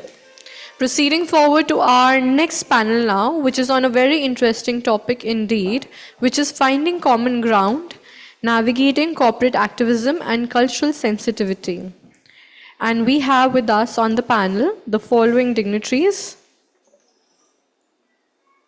All right then, without further ado, I would request the humble presence of Tanmana Rath, Lead Communications and Stakeholder Engagement from Terry. Let's welcome her with a round of applause, please. Followed by Girish Balachandran, Founder and Managing Director on Purpose.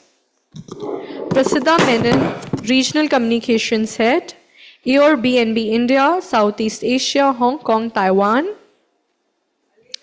Followed by Sonal Singh, Head Corporate Communications, Jindal Stainless. I would also be requesting the humble presence of Jyotsna Nanda, AVP Corporate Communications TS Group. And last but not the least, the moderator for this session, Tanya Singh, Director Corporate Communications, Dockery.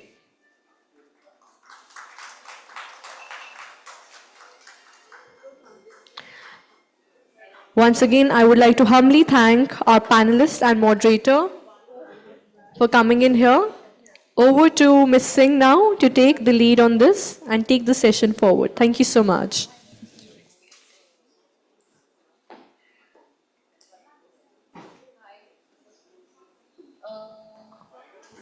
Hi. Yeah. Thank you. Thank you everybody for joining us today, and welcome to the third session for today's event. And I personally am very excited for this theme because today we live in an era that is, we just talked about digital detox and everything. We live in an era that is digital, social first, and where businesses are more than just businesses, more than just economic commodities or entities, and they have a bigger role to play. So having said that, when I say digital, I mean there are so many mediums, so many channels today where you can engage, communicate, get aware, get your awareness from, and then social first, because it's funny because at times when you're a brand that people, very popular brand, and people know about you and you're representing the brand, or a public figure, people, even if you don't want to react to something, a social, some incident or a social cause or something, they would want your reaction and they would then react to it. And then it's for the science, those who had science in their college or school days, it's a chain reaction, uncontrolled one at times. Yeah. So for us as brand managers, brand custodians, it's very important to understand when to react, how to react, where to react, and very importantly where to draw the line. Like, we're fortunate that we have a very talented expert set of experts today who are already navigating these waters, and today are here with us to pave the way for us. I'll dive right in. I'm Tanya Singh, and we have, like I said, an extraordinarily talented bunch of experts. So I'll just start. First of all, the theme that is, finding a common ground, navigating corporate activism and cultural sensitivity. Let's first just understand, because we do have some understanding what corporate activism is, but let's just hear from the experts what their definition of corporate activism is. Ma'am, if Tanmana ma'am, if you could just let us know. Tanmana, okay, thanks. Hello. It's a very heavy term, but I personally feel that walking the talk is very important when it comes to corporate activism. For instance, the organization that I represent, we talk about environment, we talk about sustainability, we talk about carbon emissions, and these are the terminologies one keeps hearing from morning to evening. Are we actually doing what we are working on? Some parts, yes. Some examples that typically we follow are, do not travel a lot. We do a lot of online meetings, even with overseas partners. Now, when we're talking about reducing carbon emissions, are we practicing? Yes. But that is something which a lot of corporates I see may not be doing it. They're probably doing it more as a branding option or a PR option. So maybe we could work around that for a better, for more efficacy. That's my point of view. Yeah, please go ahead. No, I just want to know from Sonal, would you like to tell us about, what corporate activism is for brands today? Is it just limited to a PR stunt, or there is more meat to it? There's more, more value that brands can actually look to add to it. Okay. So, well, as you said, people write something or something happens, and then people are expecting a response from you. So on that, I had read something very cheeky that somebody had said that open your mouth, not because you have to say something. Open your mouth because you have something to say. So only if you have something of relevance to say, should you add to the conversation or jump onto the bandwagon. As far as corporate activism is concerned, I think activism has become a fashionable term. Otherwise, corporate citizenship was always in vogue. And I would still prefer that option because activism has a color of impulse, it has a color of trying to fit in with the vibe of Gen Z in order to stand for a cause for the sake of it, which is a very dangerous trap. So in my view, corporate activism or corporate citizenship should be there as a part of the ethos of the company, and it has to be aligned with the values of the company. Otherwise, it starts to look like a PR gimmick. Also, it will have a very short shelf life, so there will be no correlation between the cause and the company. Yeah, like you mentioned, short shelf life. Today, everything trends. Anything can trend. You never know. You never know if you're reacting to some post, it could just, make news the next day. So how do you ensure, and, as representatives or, as leaders representing a brand, that, okay, if this is what my organization or brand believes, and this is where I need to limit. So I just want to know, do these kind of thoughts come to your mind? Because you would also have your personal opinion towards something, but then you would have to limit it on social. So how do we balance that? Absolutely. So, I believe the job of Comm is two-way. One is, it's like the job of Kalidas in his age or the job of Amir Khusro in their age. So not only do you tell about the ethos of the present times, you also set the narrative for your leadership as a soft influencer. So that does not mean that you stand up for every cause, I do not know the key to success, but the key to failure is to please everyone. So it is understanding what you stand for and sticking to that on a long-term basis, so that when people are talking about, like Ms. Rath said, recently a coffee major was under criticism because they are selling coffee in paper cups, but their CEO was taking the private jet to and fro to work every day. So what is it that you truly stand for? And you can stand for that cause for as long as you live. Correct. And not falling into the trend trap, unless you are a very B2C company which can afford to joke about it in a very light-hearted way. Yeah. That's a smart idea then. Correct. Girish, specifically this question is for you because, like we discussed that we have to follow stick to the values of the brand.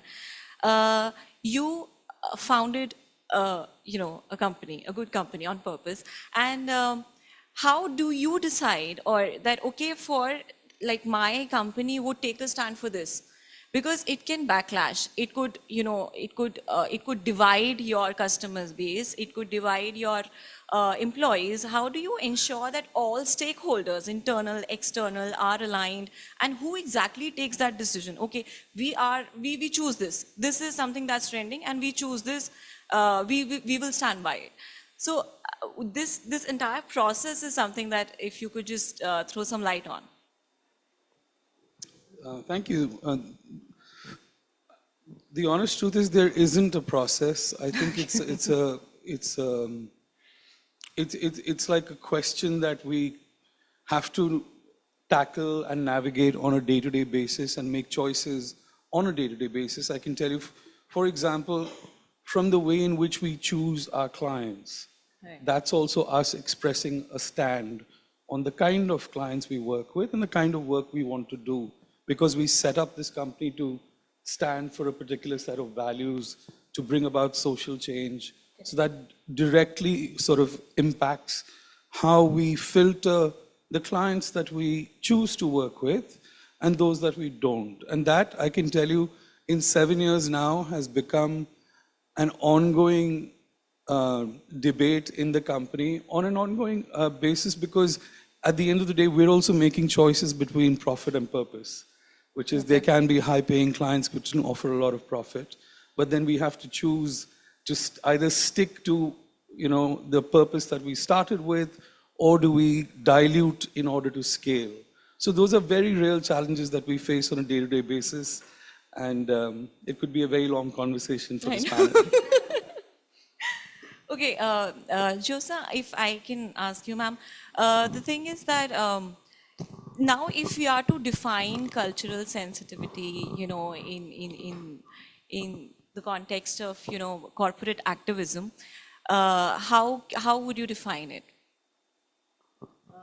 I would simply say that it is important to recognize, respect, and then also at the same time adapt to, you know, whatever other cultural norms, the challenges, etc. that you have, and ensure that, you know, you're respecting and including everybody into the conversation and aware of the you know, the communities that you're engaging with. That's the most important thing, I think.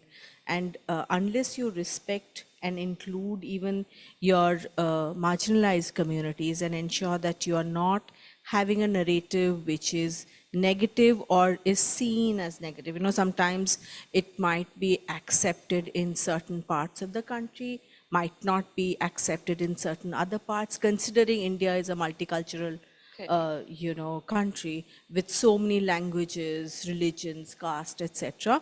It's very important to be sensitive to the needs of each of the communities, who you're working with, and you know, like Sonal has rightly mentioned, tokenism versus say a long-term commitment. That's what is more important. You're doing it as a one-off activity, and or you're committed to it is important. So cultural sensitivity in that sense, when it comes to corporate activism, is to be able to recognize, then respect, and also adapt to the changes that are there to be able to engage effectively. Thank you. And so we see today a lot of brands reacting to a lot of things, then a lot of conversations arising from, you know, the reaction.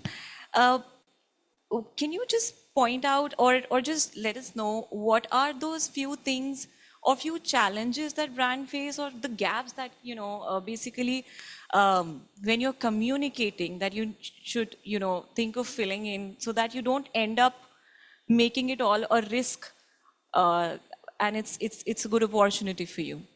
So it's important to understand the historical and social context that is there. Sometimes there are, you know, symbols, and sometimes there are languages. In fact, one of the classic examples would be when you had one of the members of a royal family wearing a particular symbol which was not acceptable, and that became, you know, conversation for a lot of people abroad, and a lot of conversation around it. So it's important to be aware of all of these and ensure that the conversation that you're having is beyond a corporate agenda, but you are engaging effectively with the community you want to engage with. And I will give a very classic example. I mean, all of us know about the Tata Steel's LGBTQ campaign that they ran. You know, it was very, very effective because it ran on the premise of inclusivity and love, empathy, etc. Now, whereas the same organization for Titan, when they had, and you know, the campaign that they ran when they had a Muslim family who was celebrating, I think, the baby shower of their daughter-in-law who was a Hindu, didn't go very well. Whereas personally, if you ask me, I thought it was a brilliant piece of ad, you know.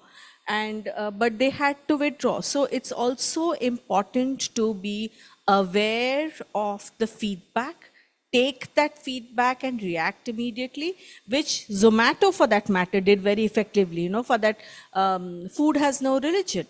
you know. So when they had the backlash, immediately they were able to respond to it. So it's also respecting, adapting, and reacting to feedback effectively. So I think those are the key points when you take into consideration to keep in mind for cultural sensitivities. Absolutely.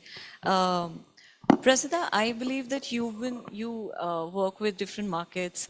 How do you see, cultural sensitivity being balanced in other markets as compared to India?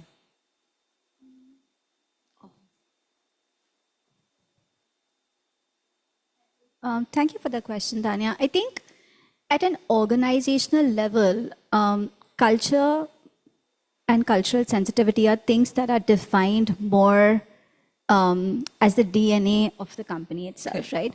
So while country to country, region to region, things differ, which is more of investing in a better understanding of the cultural nuances locally.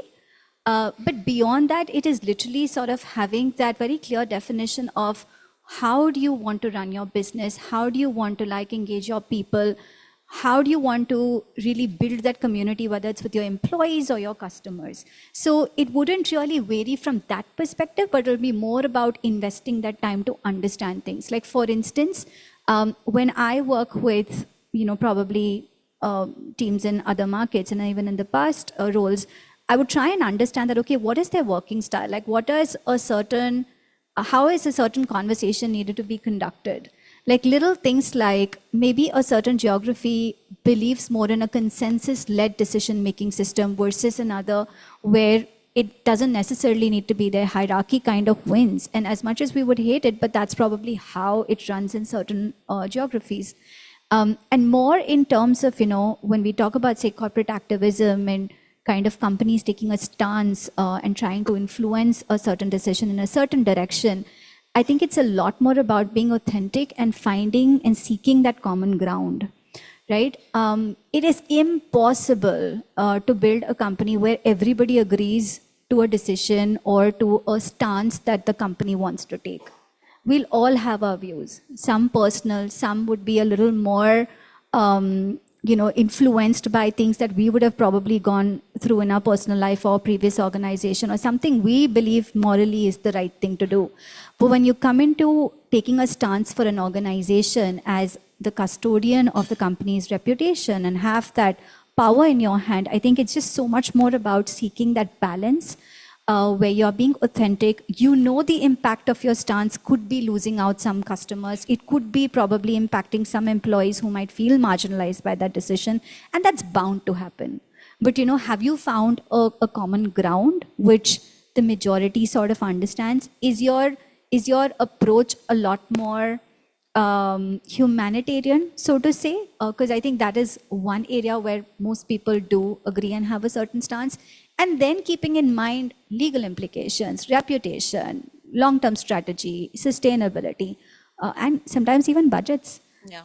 All of that sort of comes into the picture. No, so Prasida, like you mentioned that a brand can lose out on customers, but the idea or your stand needs to be, how do you weigh that, okay, customers first or reaction first? Because there have been instances, and I'm talking about a very, global popular footwear brand who has lost, majority of its customers because they took up a stand on a political issue. So how do you weigh that, okay, my customers are more important, business is more important? How do you balance business and opinion? That's interesting. And I think that is also extremely tough and challenging. It is not going to be an easy answer. It totally depends on things that the company is not ready to compromise on. So, for instance, if it is something that you really strongly feel matters to you and could have sort of a strong business impact, but that is the ethos. Like if you don't take that action or take that stance, that also means that we will have a large number of our customers, employees, shareholders also sort of have a view, and there is like in that implicit expectation from you to do what is right. So if that is the pressure under which the company is, you do take that stand and you do often lose out on customers, like, the example that you're quoting.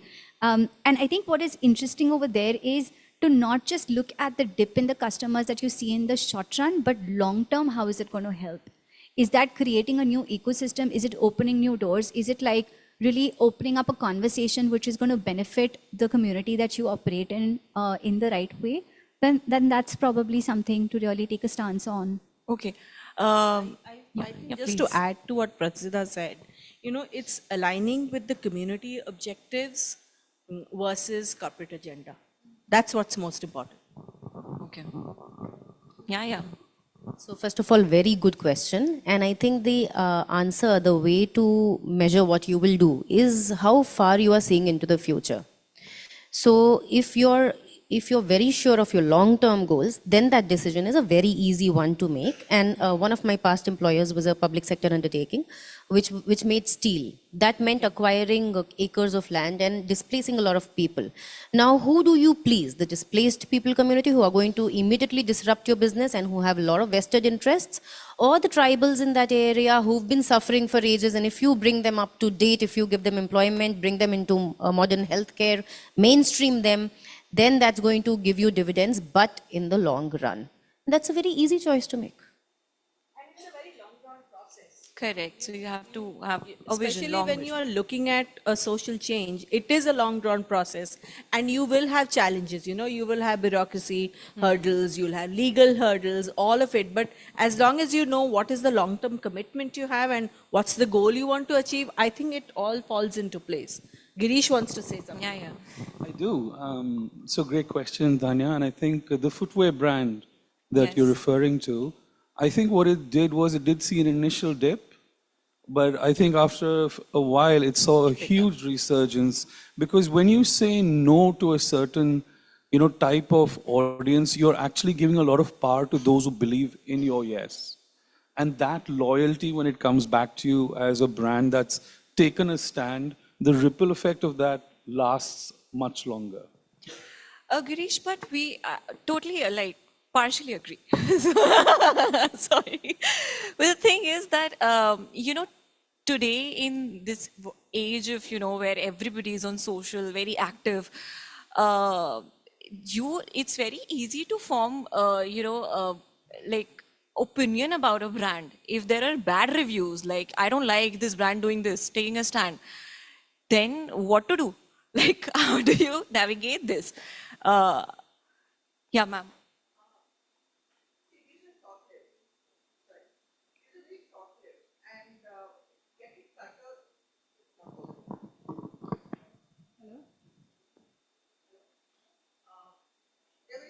So getting affected by these things are only going to diminish your long-term objectives. And over a period, it dies down. So we just have to ignore certain things if we have to achieve what we actually have set out to. And that is most important, to keep that focus, something like Arjuna used to do.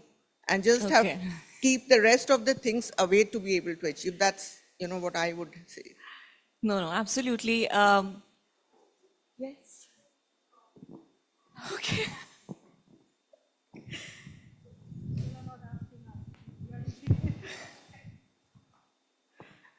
So I had I was curious how you guys were interpreting this.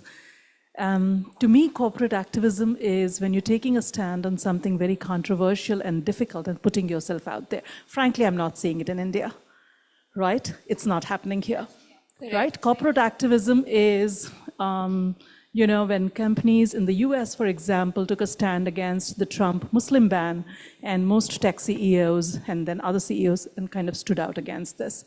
We rarely see corporate activism in India. We pussyfoot around. We have seen severe polarization, politicization. We haven't had companies speak out for right reasons. We're all aware of them. So first of all, how are you, it's not social responsibility. It's much bigger than that. So I would love to know, how are you all interpreting this in the first place when we talk about corporate activism? So I agree with you, Minari. I think it's a Western phenomenon. I think this, the narrative is that Gen Zs apparently and the millennials want to believe in brands that stand for things, that have values that they can align with. And of course, in the West, we've seen examples of that. In India, it's much tougher, I do agree. The only example I can think of course, is, when Zomato did take a stand and say food has no religion. I think that was one good example. But beyond that, I think unless it's directly related to your business, and I think all of us as advisors to brands would also say, stay out of it for now. And that was exactly going to be my question, Girish. Do we even recommend to our clients or our leaders, to even speak out? Because there are cultural and country-based contexts which make these really, really hard. And it make it really difficult, because these are measured questions. So yeah, it's, when Black Lives Matter happened, everyone in US or most corporates stood out for this. On the other hand, when there is this whole big conversation around wokeness and DEI today, it's become a very difficult topic in the US today, because big, well-known names like Elon Musk are speaking out against it. So it's no longer that given, and it's a very difficult. So so I think it's really important to understand how are we as communicators understanding and recommending, like what are the factors, I think for the audience here, I think it would be helpful to understand how to weigh, because there is a time to speak out and there is a time to not, and it's fair. So, because it impacts lives. When companies speak out, it's not just something to do for the good of it. There are lives impacted. So, and also as what communicators, you stand for. Yeah, I mean, as communicators, how do we really recommend? I would love to really have all of you there, maybe have a little bit on that as well. So just two things very quickly on this. One is, of course, as Minari has alluded, there is also a backlash happening against a lot of the D&I and sustainability conversations in the West, because investors are questioning the value of it and whether it's actually giving them, the brands, the returns that they were told these would have. And that is one thing I believe as communicators, then it becomes our role almost to stand firm for it, because we have to be the conscience of our organizations, even if it comes at the cost of very tough conversations in the boardroom. That's number one. The second challenge that I have faced with clients from a corporate activism perspective is when the leader or the founder or the CEO has a very strong point of view on an issue, but then helping them sort of make that divide between their personal position and something that's going to impact the reputation of the brand, I think is where I've faced the most challenge, and I'd be very interested to hear from the rest here. So I just add, your mic is not on. Your mic is not on. Like you rightly mentioned, larger issues in India, we are still at a very nascent stage. We don't take sides at all. But even smaller things, like in our organization, we were about to run a campaign, or we did run the campaign finally, which involved Lokmanya Tilak. And this was to be run in Maharashtra. And there was a certain context that we wanted to set.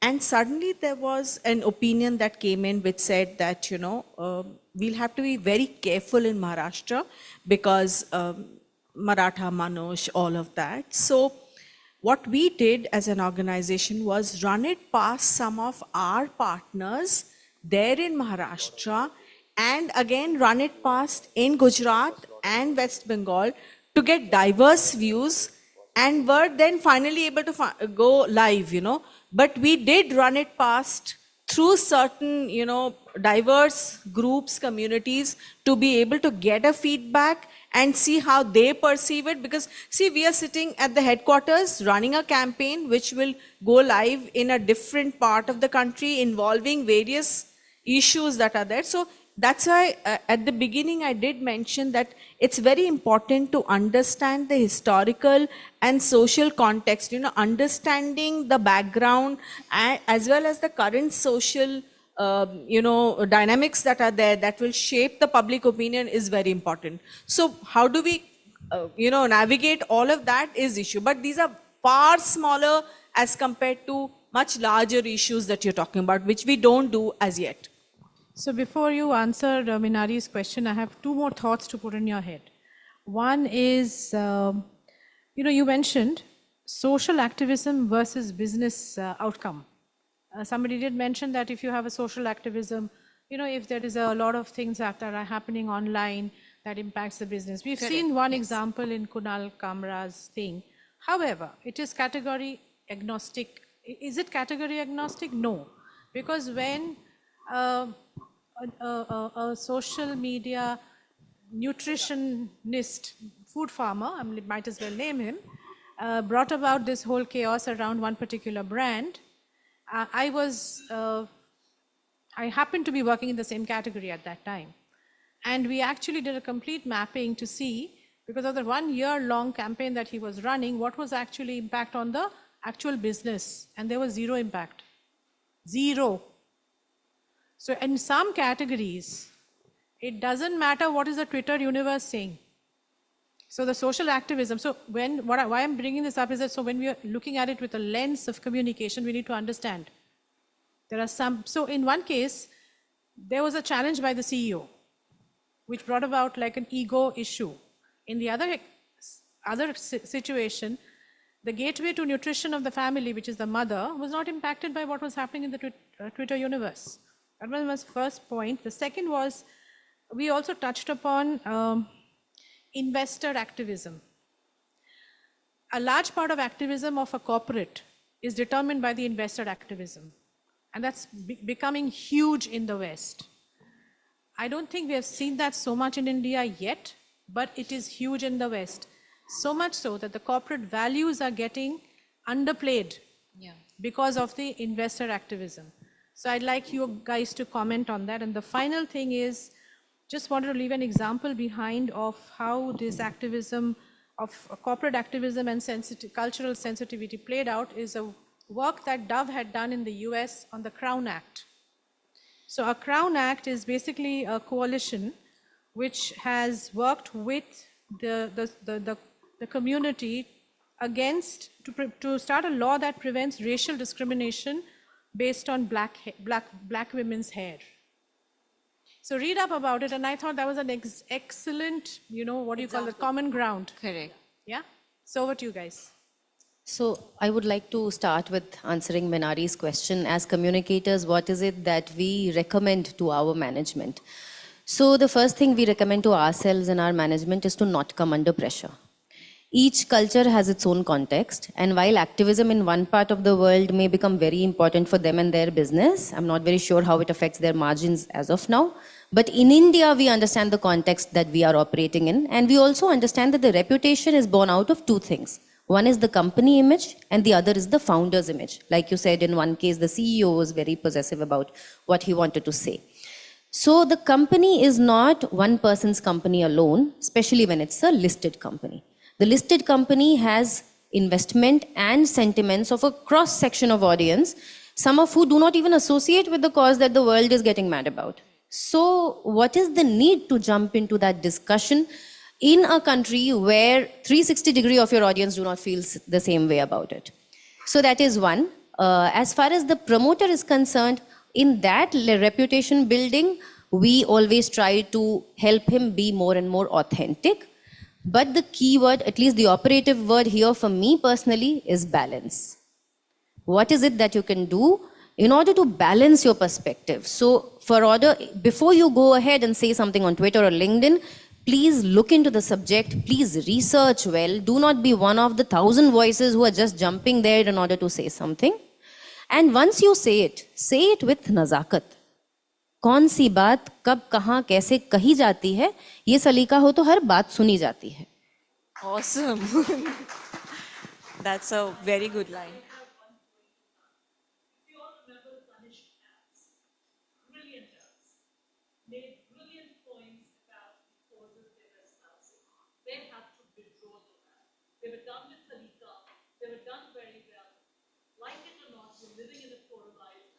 Polarized world.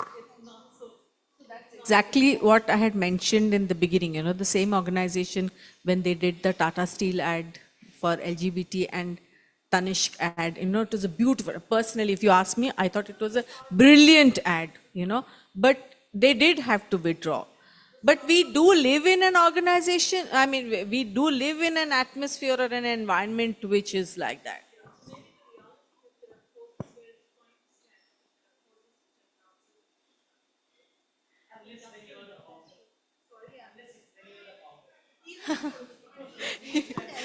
But Tata actually stood by it. Look at all the ads that they would have done.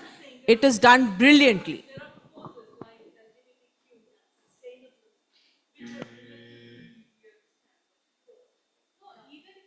That Dove's ad, which was the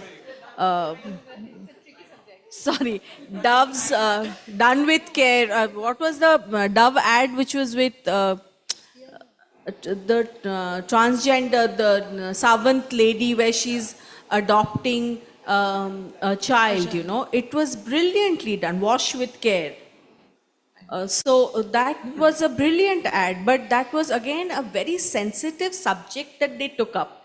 But the way they addressed it was through mother's love, empathy, care. Now that is something which runs across all communities, etc. So it's also the narrative, how you pick it up, how you place it. And rightly said, Minari, however, well you might project it, it might backfire or it might polarize certain sectors. It's about being sensitive to certain marginalized communities as well as engaging with the rest. We understand it's a very interesting topic. We don't want to end it. We are told to end. No, exactly. I just want to say because you mentioned like we don't do that much in India, because India, I think, is a very culturally very diverse, nation, and we can't please everybody. Nazakat se, like you said, nazakat se bhi bolenge to koi na koi naraz hoga hi. ठीक है. So that being said, correct. Everybody today, as is very sensitive, and we have all the mediums to. Okay, absolutely. Thank you so much for being a wonderful audience, and thanks for the panel. Let's have a huge round of applause for our panelist and moderator here for having such a fantastic session. And I could sense that even post-lunch, everybody was too involved. So kudos to all of you for the bright minds here. Well, that's what communication is all about, right? So I would now be requesting the humble presence of Ritika Manu from Exchange for Media to kindly come forward and present token of appreciation to our panelists and our moderator for this session. Please accept the small token of respect from our end. It is truly an honor and delight to have you here with us. Thank you so much for gracing us with your humble presence.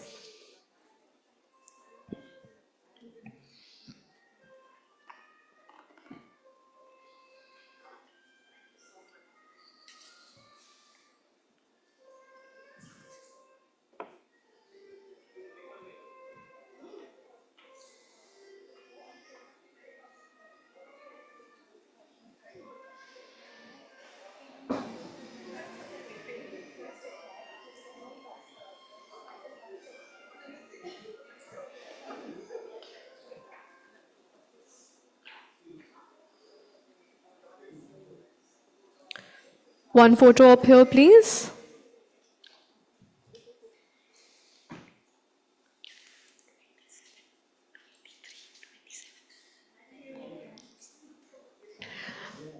Thank you once again to our dignitaries. Proceeding forward to the last panel of the day, which is on the topic Evolution of Crisis Communication. The leaders are learning from the past and innovating for the future. We have with us on the panel the following dignitaries. Let's invite them on the stage one by one now, starting with Subir Moitra, Head Media Relation, Weber Shandwick, Dishar Srivastava, VP and Head of Corporate Communications, SpiceJet, Rafi Q. Khan, Founder, Compass Communications, Anindita Mukherjee Sinha, Senior Communication, Advocacy and Thought Leader, Mentor, And last but not the least, the moderator for the session, Amit Arora, Head of Corporate Communications and Public Relations, REA India. This truly is going to be another wonderful panel on the topic evolution of crisis communication, how leaders are learning from the past and innovating for the future. So let's give a round of applause for a panelist. Over to Mr. Arora to kindly take the lead and curate the session forward.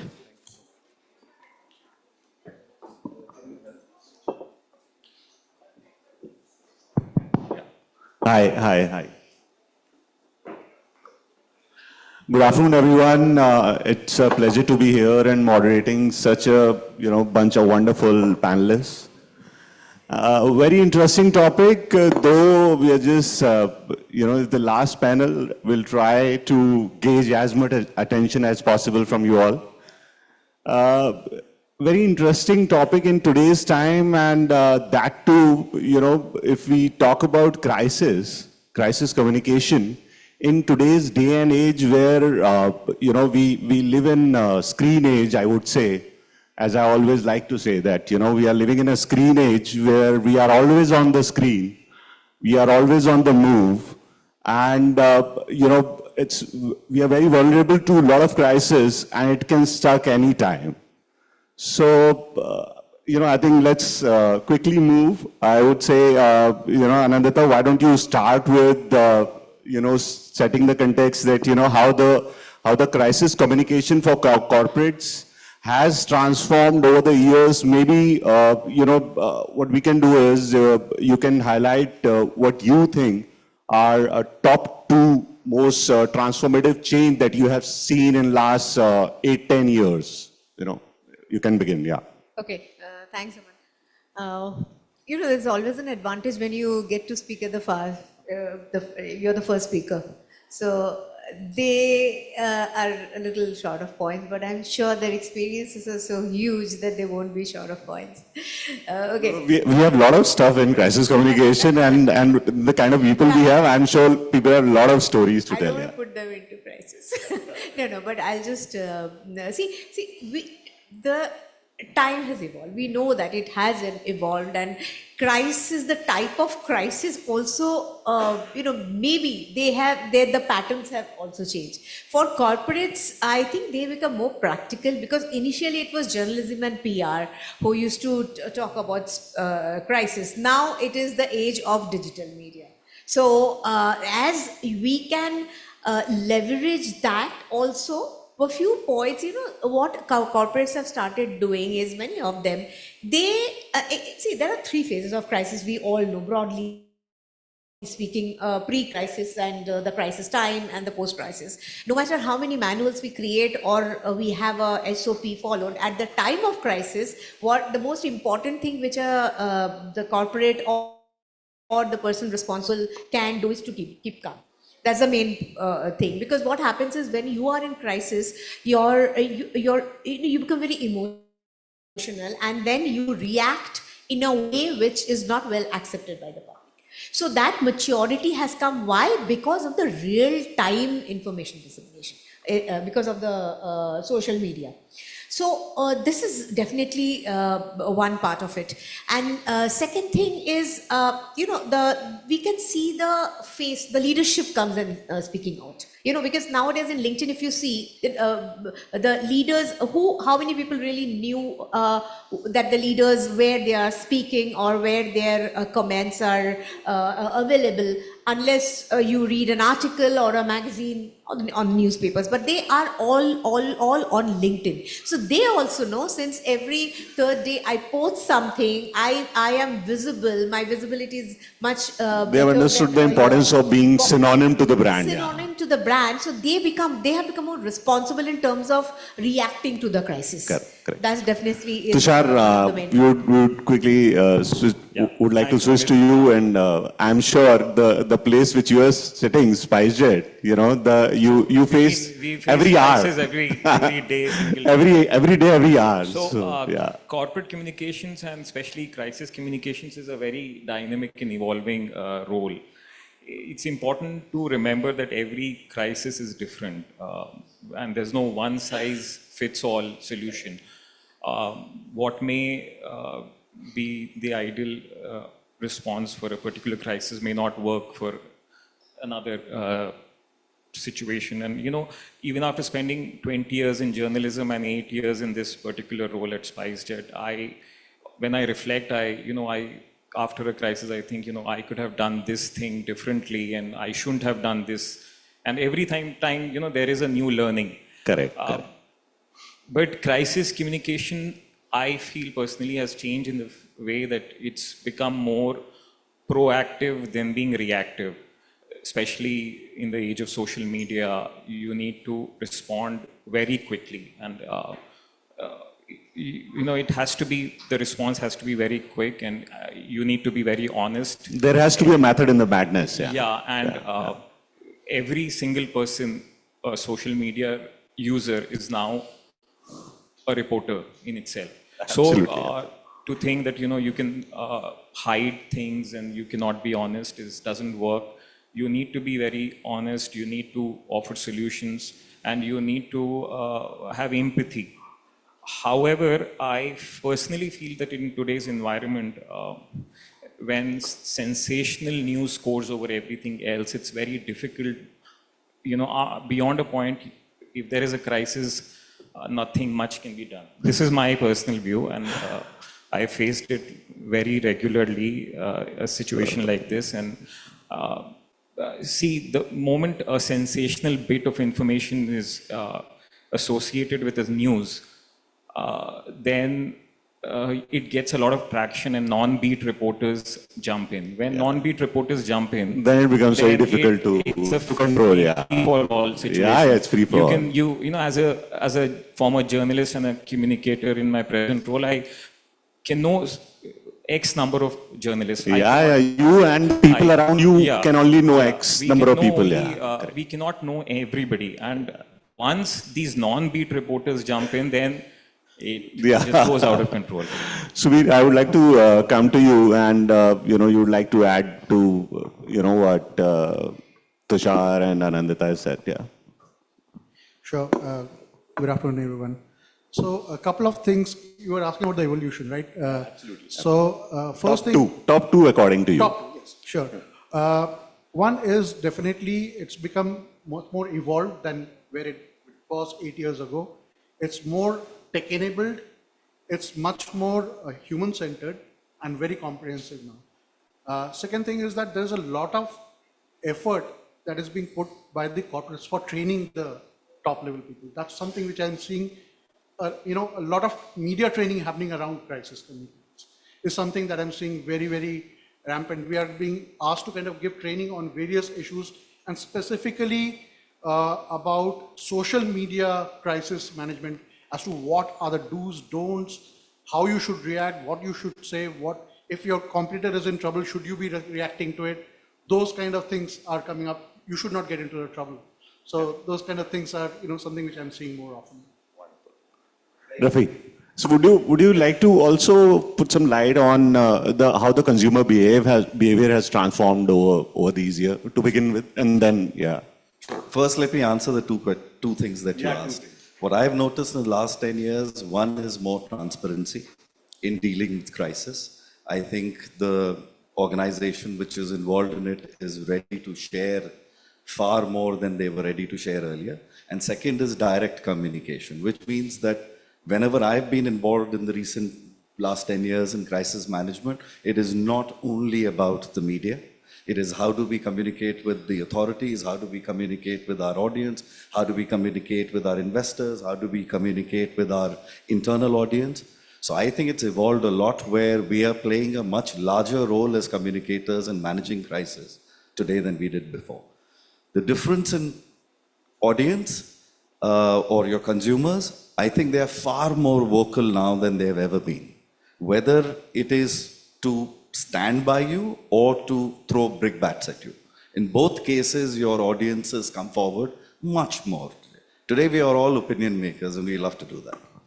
And absolutely right. So have become more vocal, and thanks to social media and the new technologies that have come, and with the advent of AI, and rest of the technology, it has become, lot more relevant for crisis communication to be more live wire.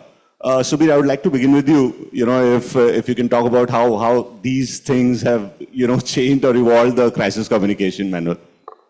Sure. I think with the advent of this social media, artificial intelligence, and with the, the quick, the fake news phenomenon, these are all adding up to the, the entire bouquet of crisis communications managers.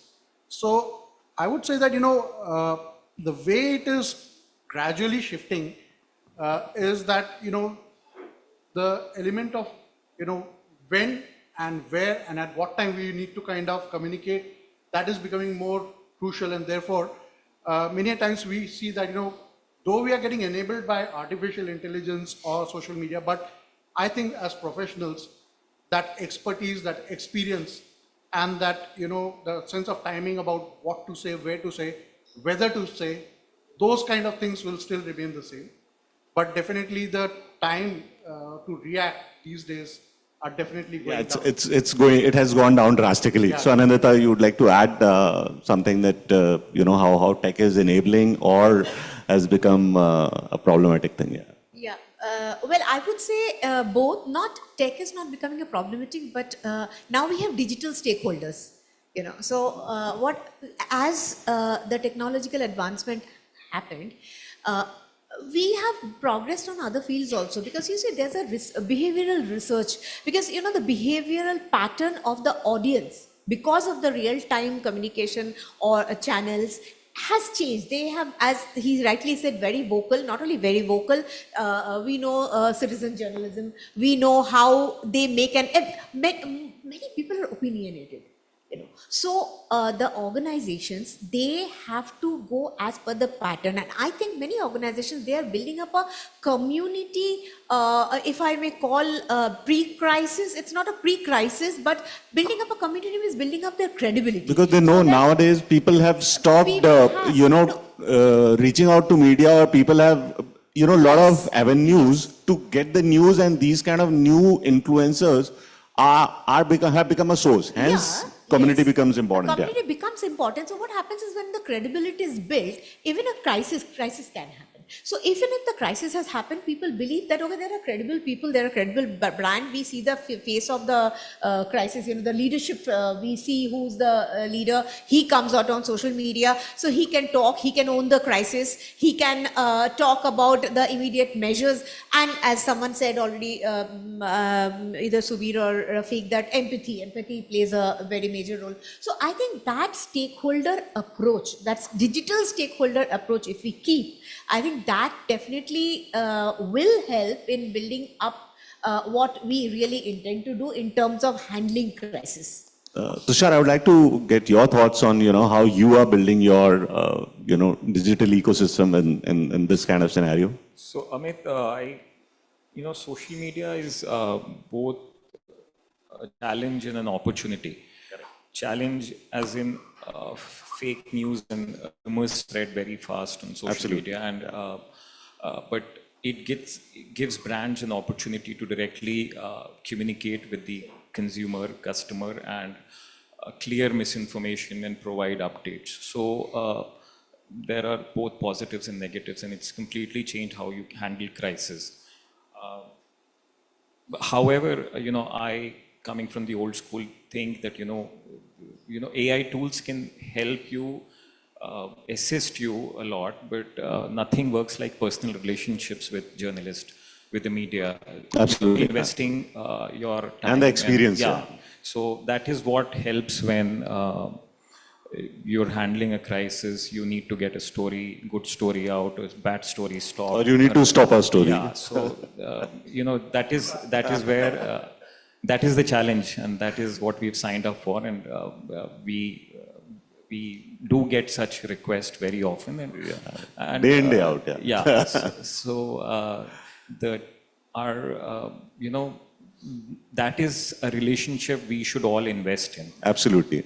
We got to invest in relationship and not digital relationship, more of physical relationship we should work on. So, Ravi, I would like to hear from you on, relationships and tech. Let me answer the tech first, because the relationship is something that we've been talking about in PR industry for 30 years. I think relationships matter, and that will never go down, but the entire construct of that relationship has changed. At least I've seen it over the years. Earlier it was more about one-to-one, now it's more based on what you bring on the table as far as the relationship is concerned. I think as far as tech is concerned, it's a boon and a bane both for crisis management. The boon is that it allows you to, one, gather information and conversations that are happening very quickly, and therefore it helps you to prepare a response strategy. The other is to get the information across to your audience has also become easier. But the tough part is that there is control over the narrative is not fully in your hands anymore. So I may today send out a statement which may not land the way I had assumed it to, because people will have views and they will express that. Having said that, I think having that North Star strategy for your organization and going back to that when you're in crisis, I think is one of the most important things to do. As far as relationships are concerned, if you have been communicating with your audience, and when I say audience, not only consumers, as I said, everybody, on a regular basis, during the times of crisis, generally you have people who are not going to be at least that aggressive or to bat for you. Yeah, to back for you. They are like your ambassadors who will always stand by you. Yeah. So I think coming to a very pertinent with regard to how once the crisis has happened, what all 2-3 things that a brand should look at while rebuilding that trust, rebuilding that reputation, because building a reputation takes a lot of good deeds, and you need just one bad deed to destroy your reputation, So I think it becomes very important to keep one or two key things according to you. What do you think are important to help brands build reputation or individual?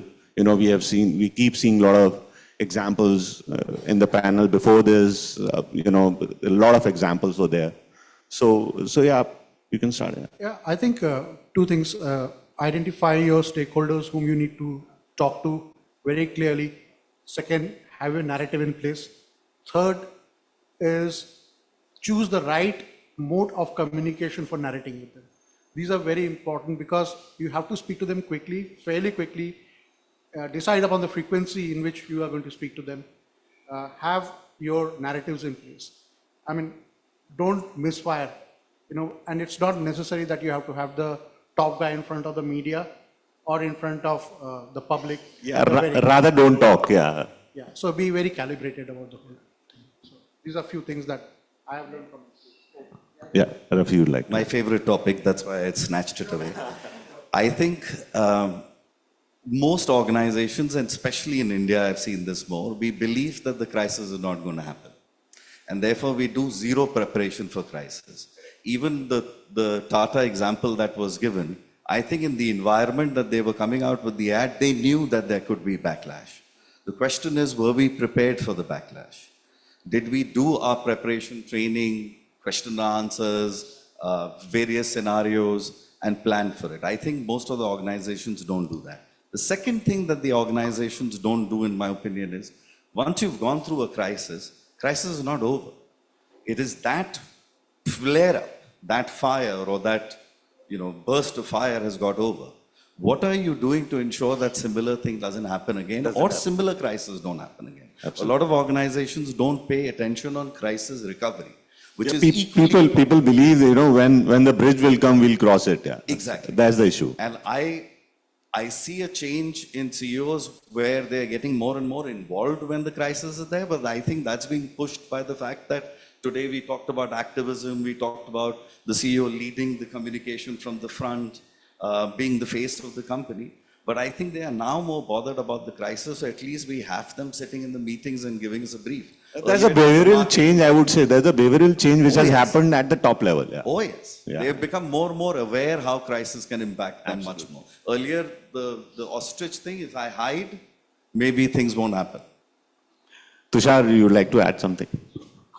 So, I think in the aftermath of a crisis, rebuilding trust is paramount. Yeah. A company has to demonstrate accountability, transparency, empathy, and an intention to rectify a situation. There is no harm in accepting and apologizing for a mistake, but that call is usually not taken at our level. You know, somebody who has little understanding of the media would take that call, and then we are the people who are forced to take that stand and go out and we take the brunt of that. So effective communication is crucial throughout the recovery, and that communication has to be with not only the consumer, but the government, the ministry, the regulator. All the stakeholders. All stakeholders. Anandita, final words.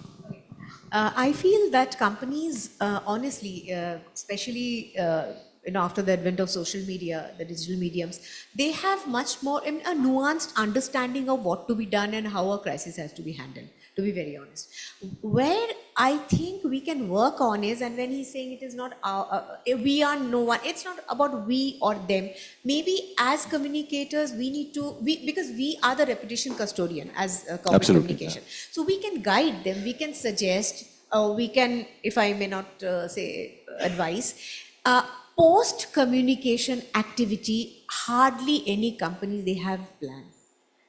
Maybe an apology, maybe, a thank you after the crisis is over. And when the crisis is happening or just after that, which we call in, crisis parlance, stealing the thunder, accepting what has happened, not being impulsive towards the social media trolls or people are talking about, staying calm, address what you need to say, how much to say and what not to say is very important. And post-crisis, as I said, thank you is very important, or an apology. Great. That's a great final words, I would say. Yeah, please. We were coming to questions only. Yeah. All the times is up, but glad to take your question. Yeah. So I have this question for anybody who's interested. I was hearing a lot of focus being given on relationship to manage crisis. We are also seeing that in the media, there's a lot of movement. So today I have a relationship with somebody who has tomorrow moved into the corporate side. So should we put a lot of emphasis on relationship, or should we put emphasis somewhere else also? Because I am of the generation where we worked with relationships a lot, and now the same guy who I used to go to solve a problem is sitting in Samsung. Okay, so how do I solve that problem with Times of India anymore? No, before that, Deepa, what do you mean by somewhere else? What is that place? I don't know. You have to tell me. You guys are the experts. So I think it's a mix of it. I think it's a mix of it, and relationship stays, because the Samsung guy may again come towards to media at one point after. You never know. As it is. By the way, Shubham Mukherjee is choking right now. Rafi, would you like to add? Or a PR agency. Actually, I wasn't intending to, but I have a kind of a follow-up to what Deepa is saying. So just let this Rafi Sorry, answer. I'll just complete You can this. ask, I'll try and answer both. Thanks, Rafi. I'll just complete this.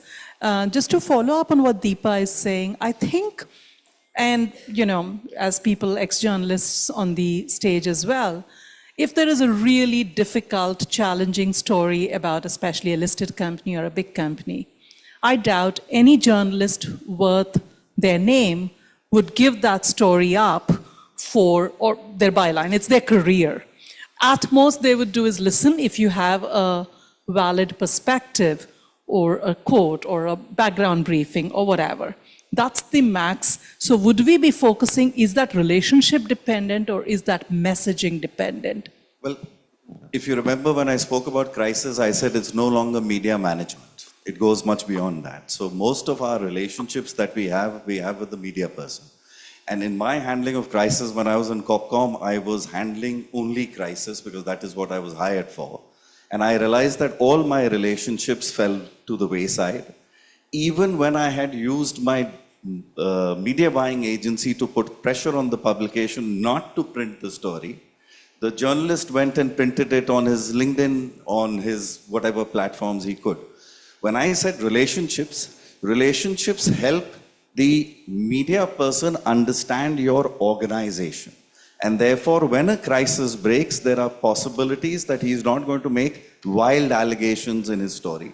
Or if somebody comes to him with some wild allegation, he is going to measure it before he responds to it. That's where the relationships help. When you're in crisis, no relationship will help you get out of the crisis. I think So also, it doesn't work. rightly, Minali, you said, we cannot go and tell someone to stop the story. That's a very bad PR practice. Absolutely right. What we can, the relationship helps in getting our perspective and at least carrying our code, because in most cases, the company codes are not carried. So people have a very lopsided perception. So at least for the balanced view, that relationship helps, I personally feel. I honestly have never told any journalist to kill a story, even if my organizations or the CEOs told me. It's absolutely, I say if, when I was at airport, that if, the user development fee is your bread and butter, that is their bread and butter, or for similar in examples for different organizations. Absolutely. And yeah, as you said earlier that, saying thank you is very important, yeah. So thanks everyone for your attention. One last thing. When you say relationship, we are only talking about media. Now the cohorts have changed. There are nameless, faceless handles.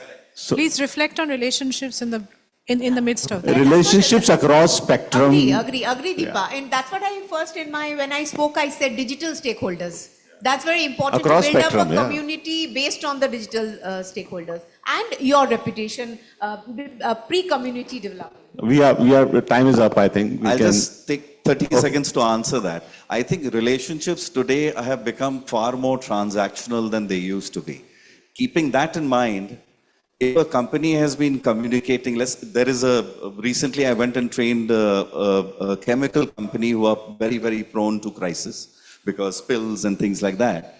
They have, one of the lessons that the CEO took away with him, and I hope he's going to implement, is he said, I'm going to concentrate on communicating to my target audiences about the potential areas where the crises can appear and what we as an organization are doing about it on a daily basis. That's where the relationships count with the digital world, because people pick up what is there on the digital space when you're in a crisis and throw it all over the place as well. So that's a generational change also. But yeah, thank you so much. Thanks everyone. Thanks a lot. To our Thanks panelists for the wonderful audience. Yeah. and our moderator here. It has been wonderful to see that throughout the day, all the panels have been so interactive indeed. So kudos to our lovely audience. Let's have a round of applause for you for really participating. I would now be requesting the humble presence of Megha Agarwal from Exchange for Media to kindly step forward and present token of appreciation to our moderator, sir, as well as to our panelists. Kindly please accept this small token of respect from our end. It is a delight and honor to have you here with us.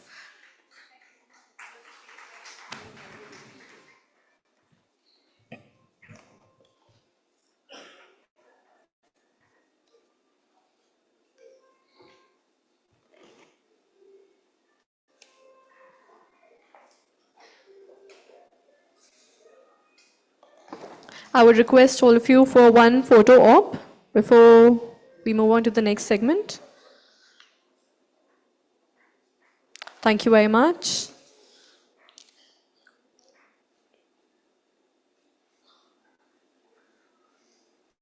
Thank you. Kindly take a seat. Proceeding forward to one of the keynote speakers for the day we have here with us.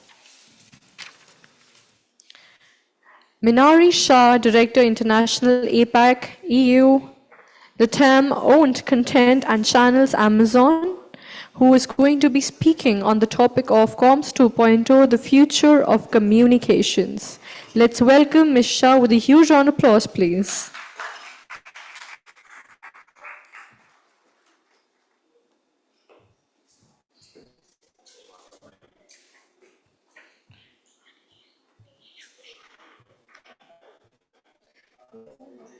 Mike, I think it's with Deepa, I think.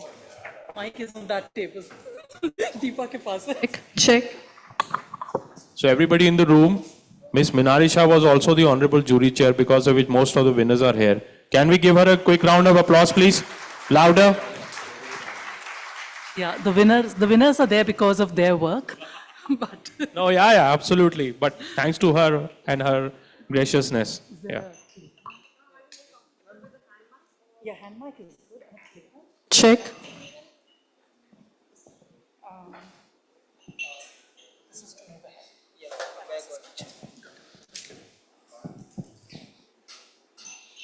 Hi, I think we've already been kind of in conversation last couple of hours. So hopefully this is more a continuation. I don't think anyone can really think of predicting the future. So what I've tried to do is present some themes and topics that people are talking about and try and see, if these are thought-provoking and at least, poses some suggestions and thoughts ahead. I found the quote there by a fiction author, William Gibson, really interesting, which says the future is already here. It's just not very evenly distributed.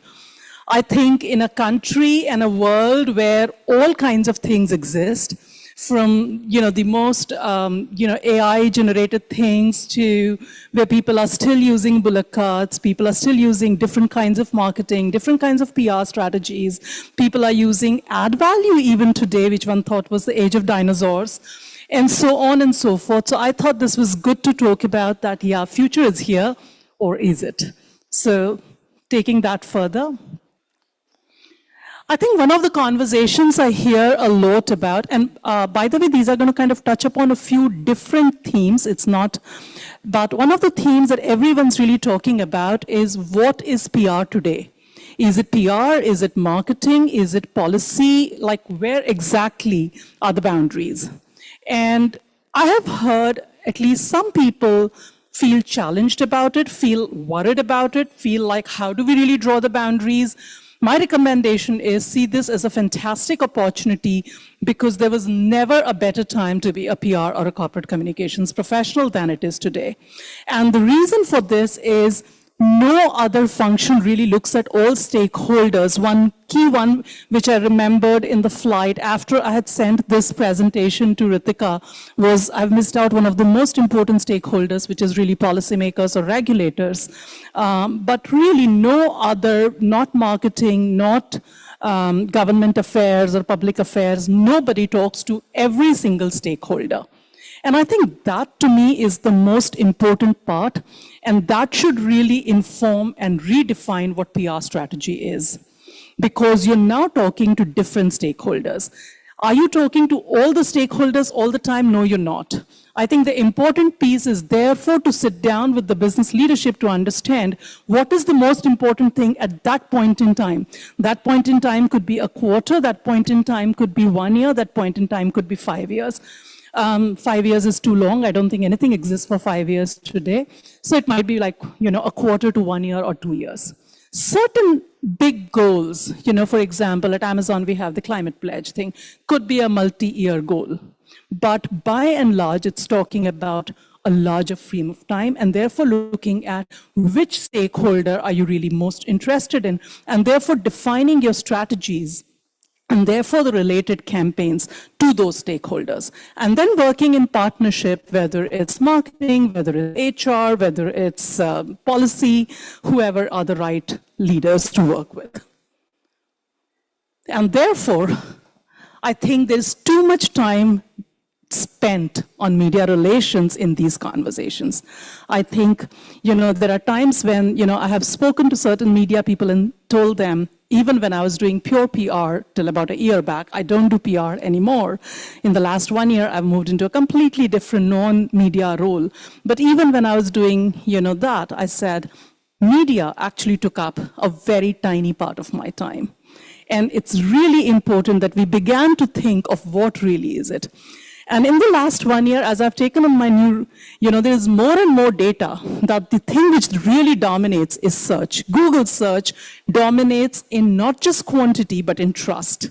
more people trust and discover information on Google search than on any other media. I think it's really important to realize that. And by the way, given everything and the way it's changing, and I'll touch upon that a little more in another slide, it's not about plain simple vanilla SEO.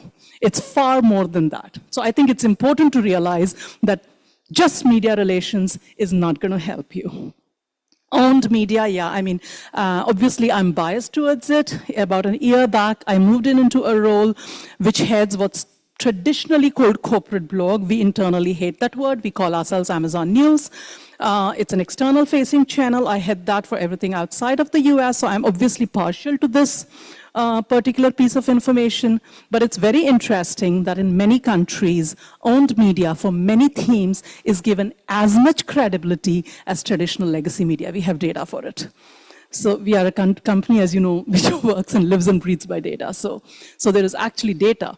Now, is that because there are brands which are trustworthy? Is that because media credibility is at an all-time low? I think one can speculate on the reasons, but one would be foolish to ignore some of that. In fact, Nielsen, the little bit of thing, which I don't know if it's clear or not, you can see, is that if there is a certain level of brand awareness, if you had a digital ad versus a brand with a really strong owned media website or whatever other thing, the returns on the owned media are larger. That's a Nielsen saying it. And then there is the age of social platforms. We go through, different ones at different times. In the US, it's still TikTok. We don't have that. There is an interesting, the first graph that shows actually is how for teens, YouTube is actually the biggest channel and information source and anything. And as a mother for a 17-year-old, about to be 18-year-old son, I can absolutely testify that the information they get is very different from where any of us are. I'm forever conscious of the fact that in another 3, 4, 5 years, he would be a part of the working people.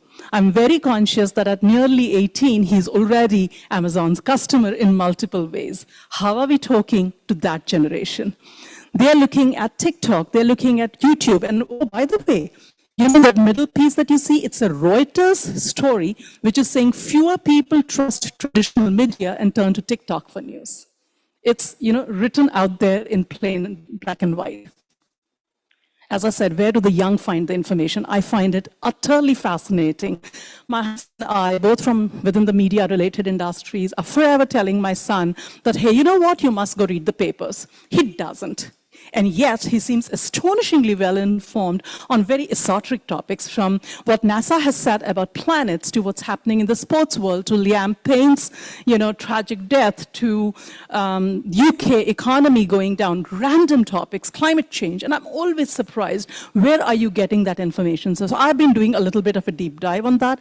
I was surprised. Yeah, I did know that they follow Fabrizio Romano kind of influences, but then there are puberty. I don't even know how many people in this room are actively tracking new age media handles like Puberty and Midas Touch for what they are covering. And yet, this generation is finding all their information on those channels. So if that's where the coverage and information is, how are we going to do it? The other piece that I find all of these people, and there are some young people in the room as they come for awards, maybe it's true for them, I do not have the age cohort definition yet, is finding in memes. There are channels dedicated to comic posts and memes and reels. And these cover an astonishingly wide area. I've given a couple of examples. There is this channel, which kind of talks about everything political to social to trending. There was the sudden outburst, which most people might have seen, about Nitin Gadkari vis-a-vis the memes which exploded about tolls. So, there are all kinds of channels. So how do you really make sense of this chaos? And to me, the first part is to realize that it's a much larger, bigger world in a country where the majority population is a young demographic, in a country which is the biggest fund for YouTube. Are we as communicators really, really looking at what is this opportunity and how are we going to create messaging and information and PR plans for these? There was some discussion in one of the earlier panels about corporate activism. to me, one of the things to watch for, it's already there in the US and Western Europe, is employee activism. It's employee activism which is really, really defining so many big changes and issues, whether it is for Google or Amazon or Microsoft or many other. They're defining the boundaries for racism, for privacy, for surveillance, for how do you use facial technology. All kinds of these things are actually being informed. Sustainability, companies are being pushed by their employees. And by the way, not all of these are Gen Z employees. Let's not kid ourselves that these are just Gen Z employees. But it is now becoming increasingly an important thing. And yet, a lot of internal communications lives in the good old world of sending newsletters or messages. How are we going to tap into this angst which exists, into this need to matter and make a difference? And how are we going to co-opt that really to make a difference for the better for the companies and the planets and still have not face issues like activism? We're never going to solve it forever. I think that's something that we all learn as communicators. You're never going to solve it forever. So the issue is how much can you do best in terms of structuring and building mechanisms to understand these issues. Which are the issues that you're likely to come up against? Which are the issues that you must focus on? And for that, you need to sit down with your business leadership to know, because are you going to be challenged about privacy or sustainability or racism or, gender, or what are the issues that you're going to be challenged about? So let's ask those really difficult questions. It's a very important task for PR and communicators to offer a mirror to the leadership. Our biggest job is to be conscience keepers and mirrors to the leadership. And only when we do that and ask the hard questions are we going to be able to be prepared and not get ambushed. We will still get ambushed, by the way. I don't think there's a single communicator out there who will say they did not get ambushed. But you can mitigate it to the extent possible if you do some of these. Yeah, there is also about employees as beta tester. Increasingly, most companies are beginning to look at employees for that. Brand ambassador has been there. There are various ways to do it. But I kind of wanted to just talk about employee activism and, the fact that they're a part of the user-generated content. Technology, the buzzword, which everyone's talking about, like Deepa rightly said, AI has always been there. It's nothing that suddenly just crept up. But when ChatGPT happened, it was like, there is a before ChatGPT and after ChatGPT. Like it or not, that's how it is. And again, to me, the person I actually go to learn from is my son.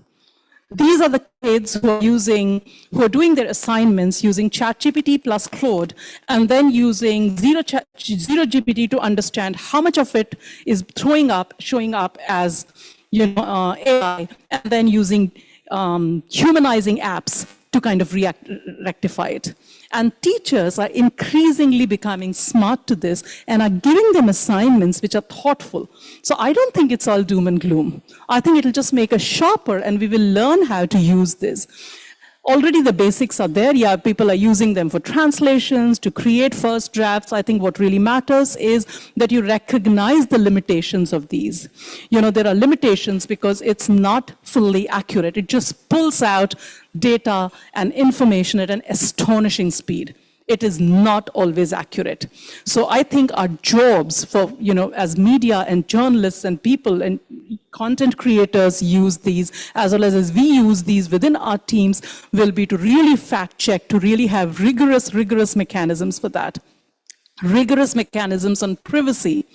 I'm shocked when I hear about companies that are putting things as prompts on ChatGPT or Claude or any of Perplexity. The reality is all of the questions and prompts that you put becomes public information. And that's at the most basic level. There are tons of privacy and security concerns to be thought through. So it's important that companies are recognizing it. There are ethical thoughts to be put in. It can be manipulated. There are biases creeping in. All of those issues would have to be dealt with. And as companies and businesses, all of these would become issues for how we are perceived, how we are written about, how we are thought about, and how do customers or other stakeholders behave with us. And so it's not just about, coverage and writing about it. It's a much larger, bigger, challenge, and an opportunity, which would need us to understand. And by the way, every single person in this room should be playing with every single AI tool out there, because that's the only way we will both inform and learn about it. The other thing, in my world, will AI disrupt search? The two pieces out there, no one really knows. So the two pieces I have are two contrary pieces of information. The first graph actually shows how Google is still faring way better in terms of unique visitors, etc., than AI. The other one's talking about how it's changing. But the reality is, AI is changing. Even at the most basic level of search, we all know that when you do a search, Google search shows up the AI summary in most cases. On the right side, I don't know if you all notice, because that's where I go, it shows up where it has picked up from. I see that both because I use that sometimes to deep dive, but also to show, is my content showing up there as I write? I'm increasingly looking at, is it going into Google Discover? Is it going into the AI summary? And I think that's going to become important. We talk about measurement a lot of times. I mean, I'm shocked, but unfortunately not surprised that people still talk of AVE.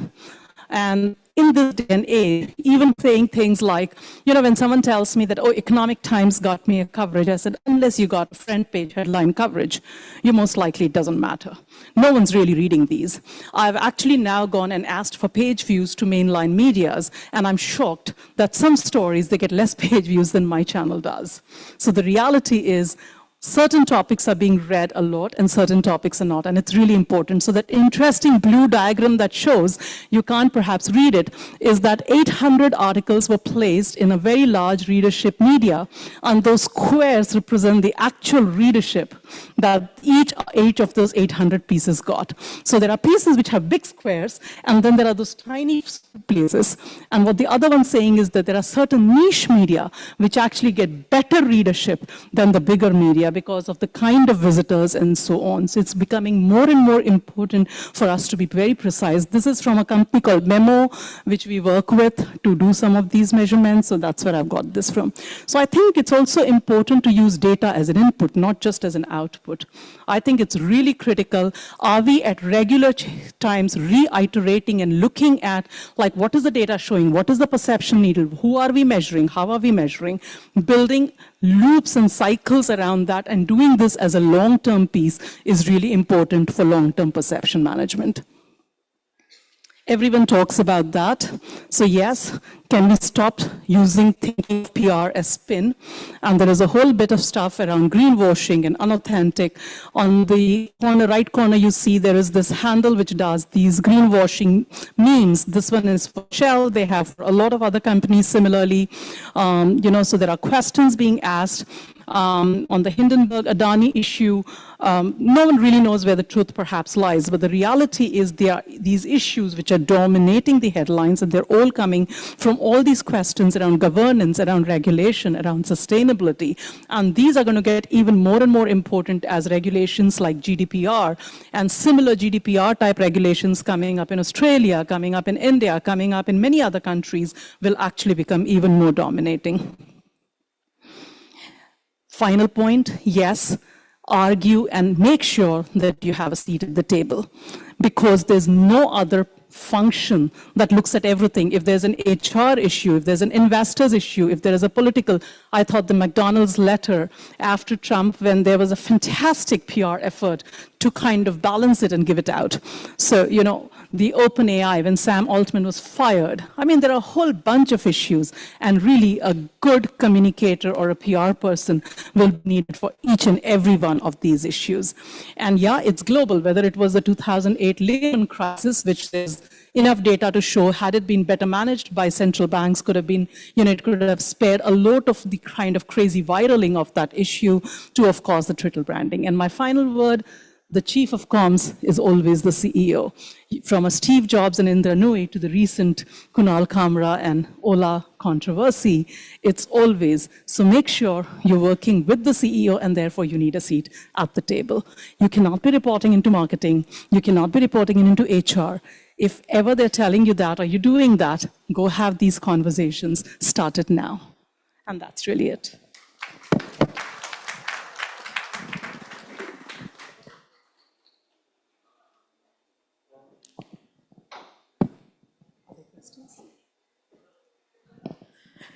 Any questions? Please raise your hand. Yes, we have one there. Can we get the mic to the concerned person there, please? Let me get the mic.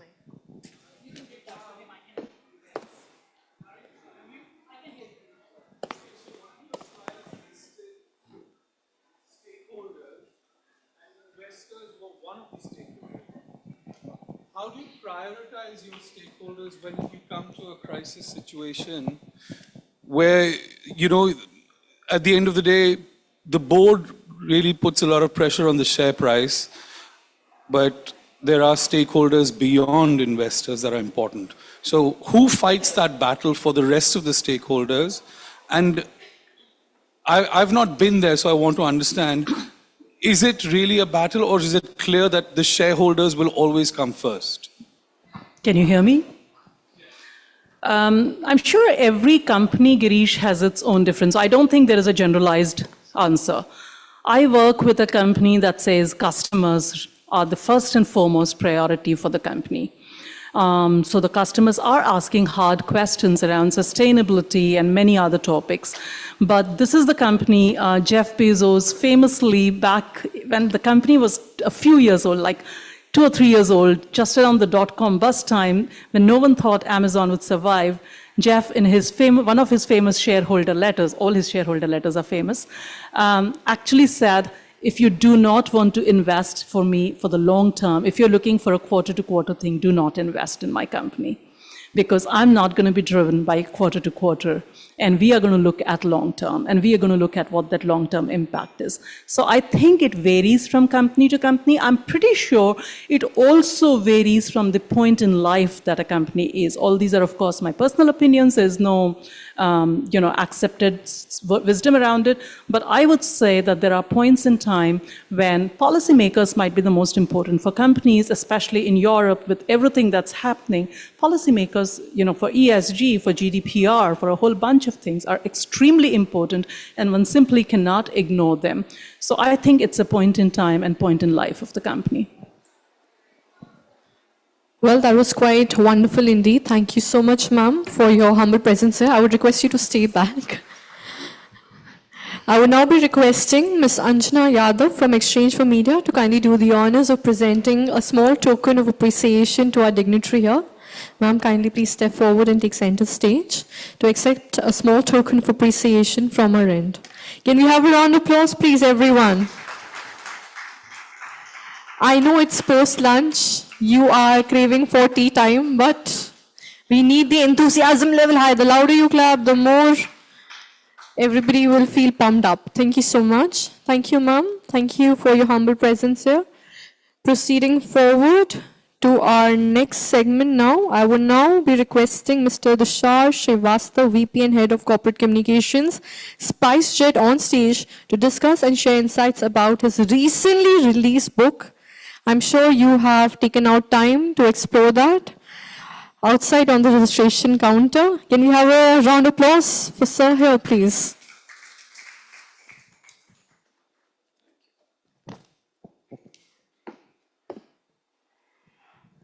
Good evening.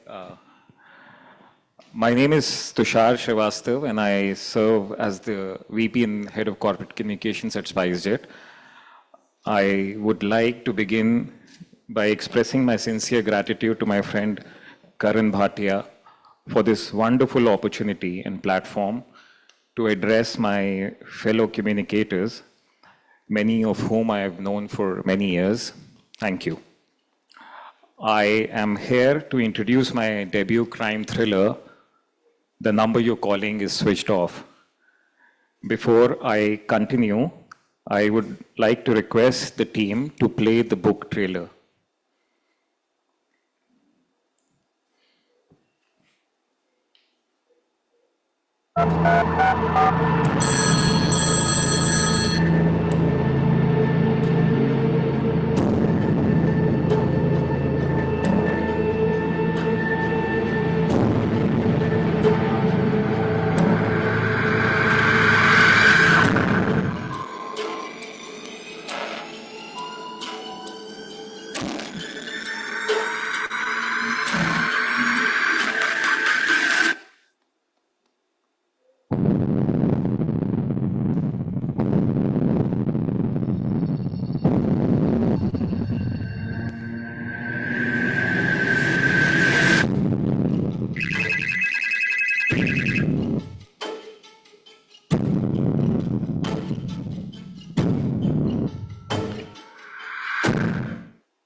Thank you.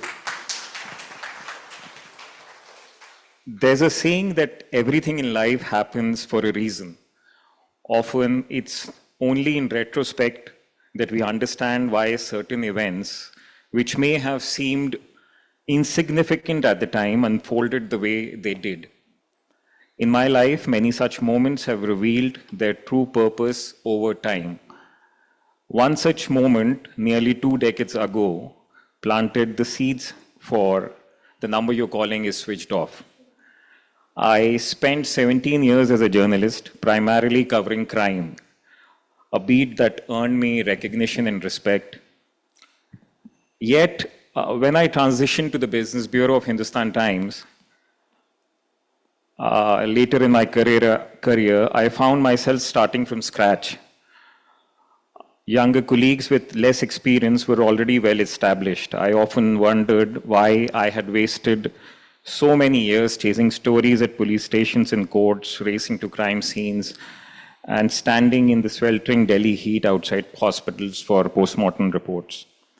But as time passed, I realized that crime reporting had left a lasting impression on me. It's one of the best ways to learn the ropes of journalism. The rawest and most fascinating stories often lie in crime. Looking back, my time in that beat wasn't wasted after all. It laid the foundation for both my journalism career and my debut novel. The genesis of my novel can be traced back to those very days I once began to question. I vividly remember it was sometime in 2005 when I was a regular at the Delhi Police Headquarters. During one such visit, I met Mr. Karnal Singh, then Joint Commissioner of the Special Cell, the counter-terrorism unit of the Delhi Police. This was after his team had cracked one of the most high-profile cases in the country's history. He asked me a question that stuck with me for years. Tushar, how would you track a mobile phone, he asked, that switched off all day, except for a few minutes when it's turned on to make a call. And each time when it's switched on, it shows a new location.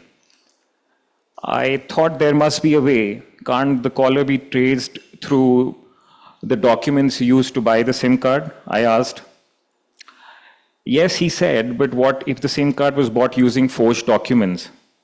And in over 2 months, it made only a few calls, that too, to only one person who, like the police, has no clue who the caller is.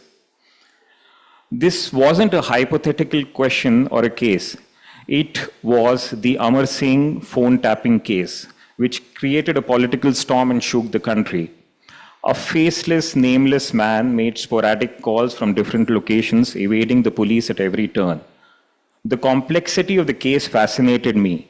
Imagine a man walks into Amar Singh's residence and hands him a CD containing recordings of his own phone calls. It was one of the most compelling stories I ever covered, and it stayed with me long after the investigation concluded.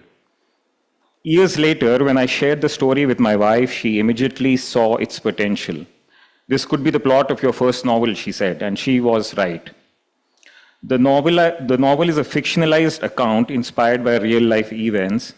It tells the story of a cunning individual who outsmarts the system by tapping the phone of India's most powerful politician. Beyond the headlines lies the real intrigue, the unprecedented investigation that unfolded behind the scenes. My relationship with the investigators provided rare insights that never reached the public. This depth of understanding helped me shape the narrative of the book. I also drew from other high-profile cases I covered, weaving elements of these investigations into the fictional narrative. One such case was the infamous twin cinema hall blast in Delhi, which was also cracked by the special cell under Mr. Karnal Singh's leadership.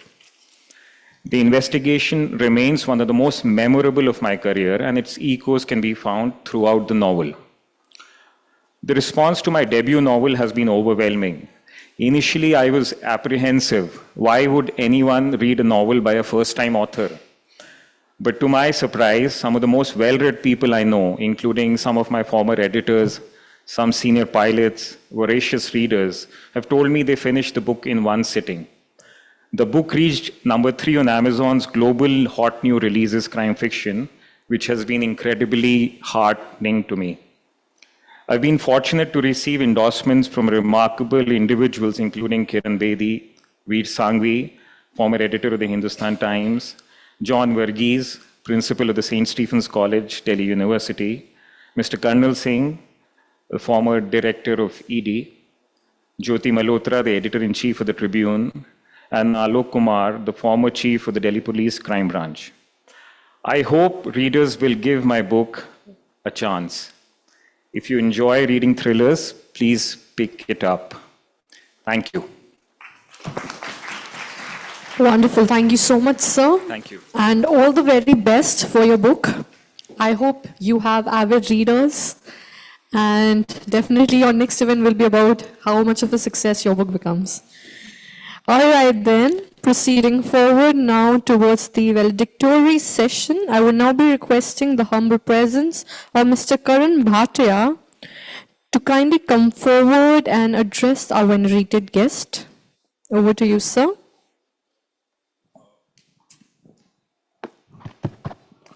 So I would like to thank everyone who is in this room. I'm sure since morning we had back-to-back sessions where speakers spoke on different aspects as encircling PR and communication fraternity. We already discussed and touched that upon. Now for us, this is a moment of pride because 30 under 30, which was envisioned in the year 2021, that was a time when we used to do it virtually. But then, somewhere we had our own realization that the younger talent, needs accreditation, appreciation, and they need to be felicitated on ground as well. So with that thought in mind, we decided let's, do this first ever event on ground because I don't know anybody in the industry is doing it right now. So it makes us feel very proud that we are the first one to take that chance and, bring all those incredible winners along with their family on this forum today so that we can honor them for their commendable work. So I want every one of you who is in this room to clap for their achievement and making to the winner list. Thank you for filling the room with energy, and I don't want to take much time because we're already running behind the schedule. So, and I'm also grateful to all the honorable jury members, especially the jury chair, Ms. Minari Shah, for, giving her valuable time and insight. And with the collective discussion, convergence, we are finally to make it, bring out the best 30 plus winners out of the 100 nominations that we have received. So of course it makes us feel special because when we started, there were fractional number of entries we were receiving. Now we have already reached a milestone of 100. So thank you everyone once again and congratulations to all the winner. I'll give it to Chandni and then we'll invite the honorable jury on stage and give away the awards. Thank you so much, sir. I would also like to thank our partners for their immense support for this event, presented by Ad Factors PR Knowledge-Driven Communications, powered by Partners Kaizen PR Professional Group, Gold Partners Fusion PR, Sparkfin Partners, Kendall Communications.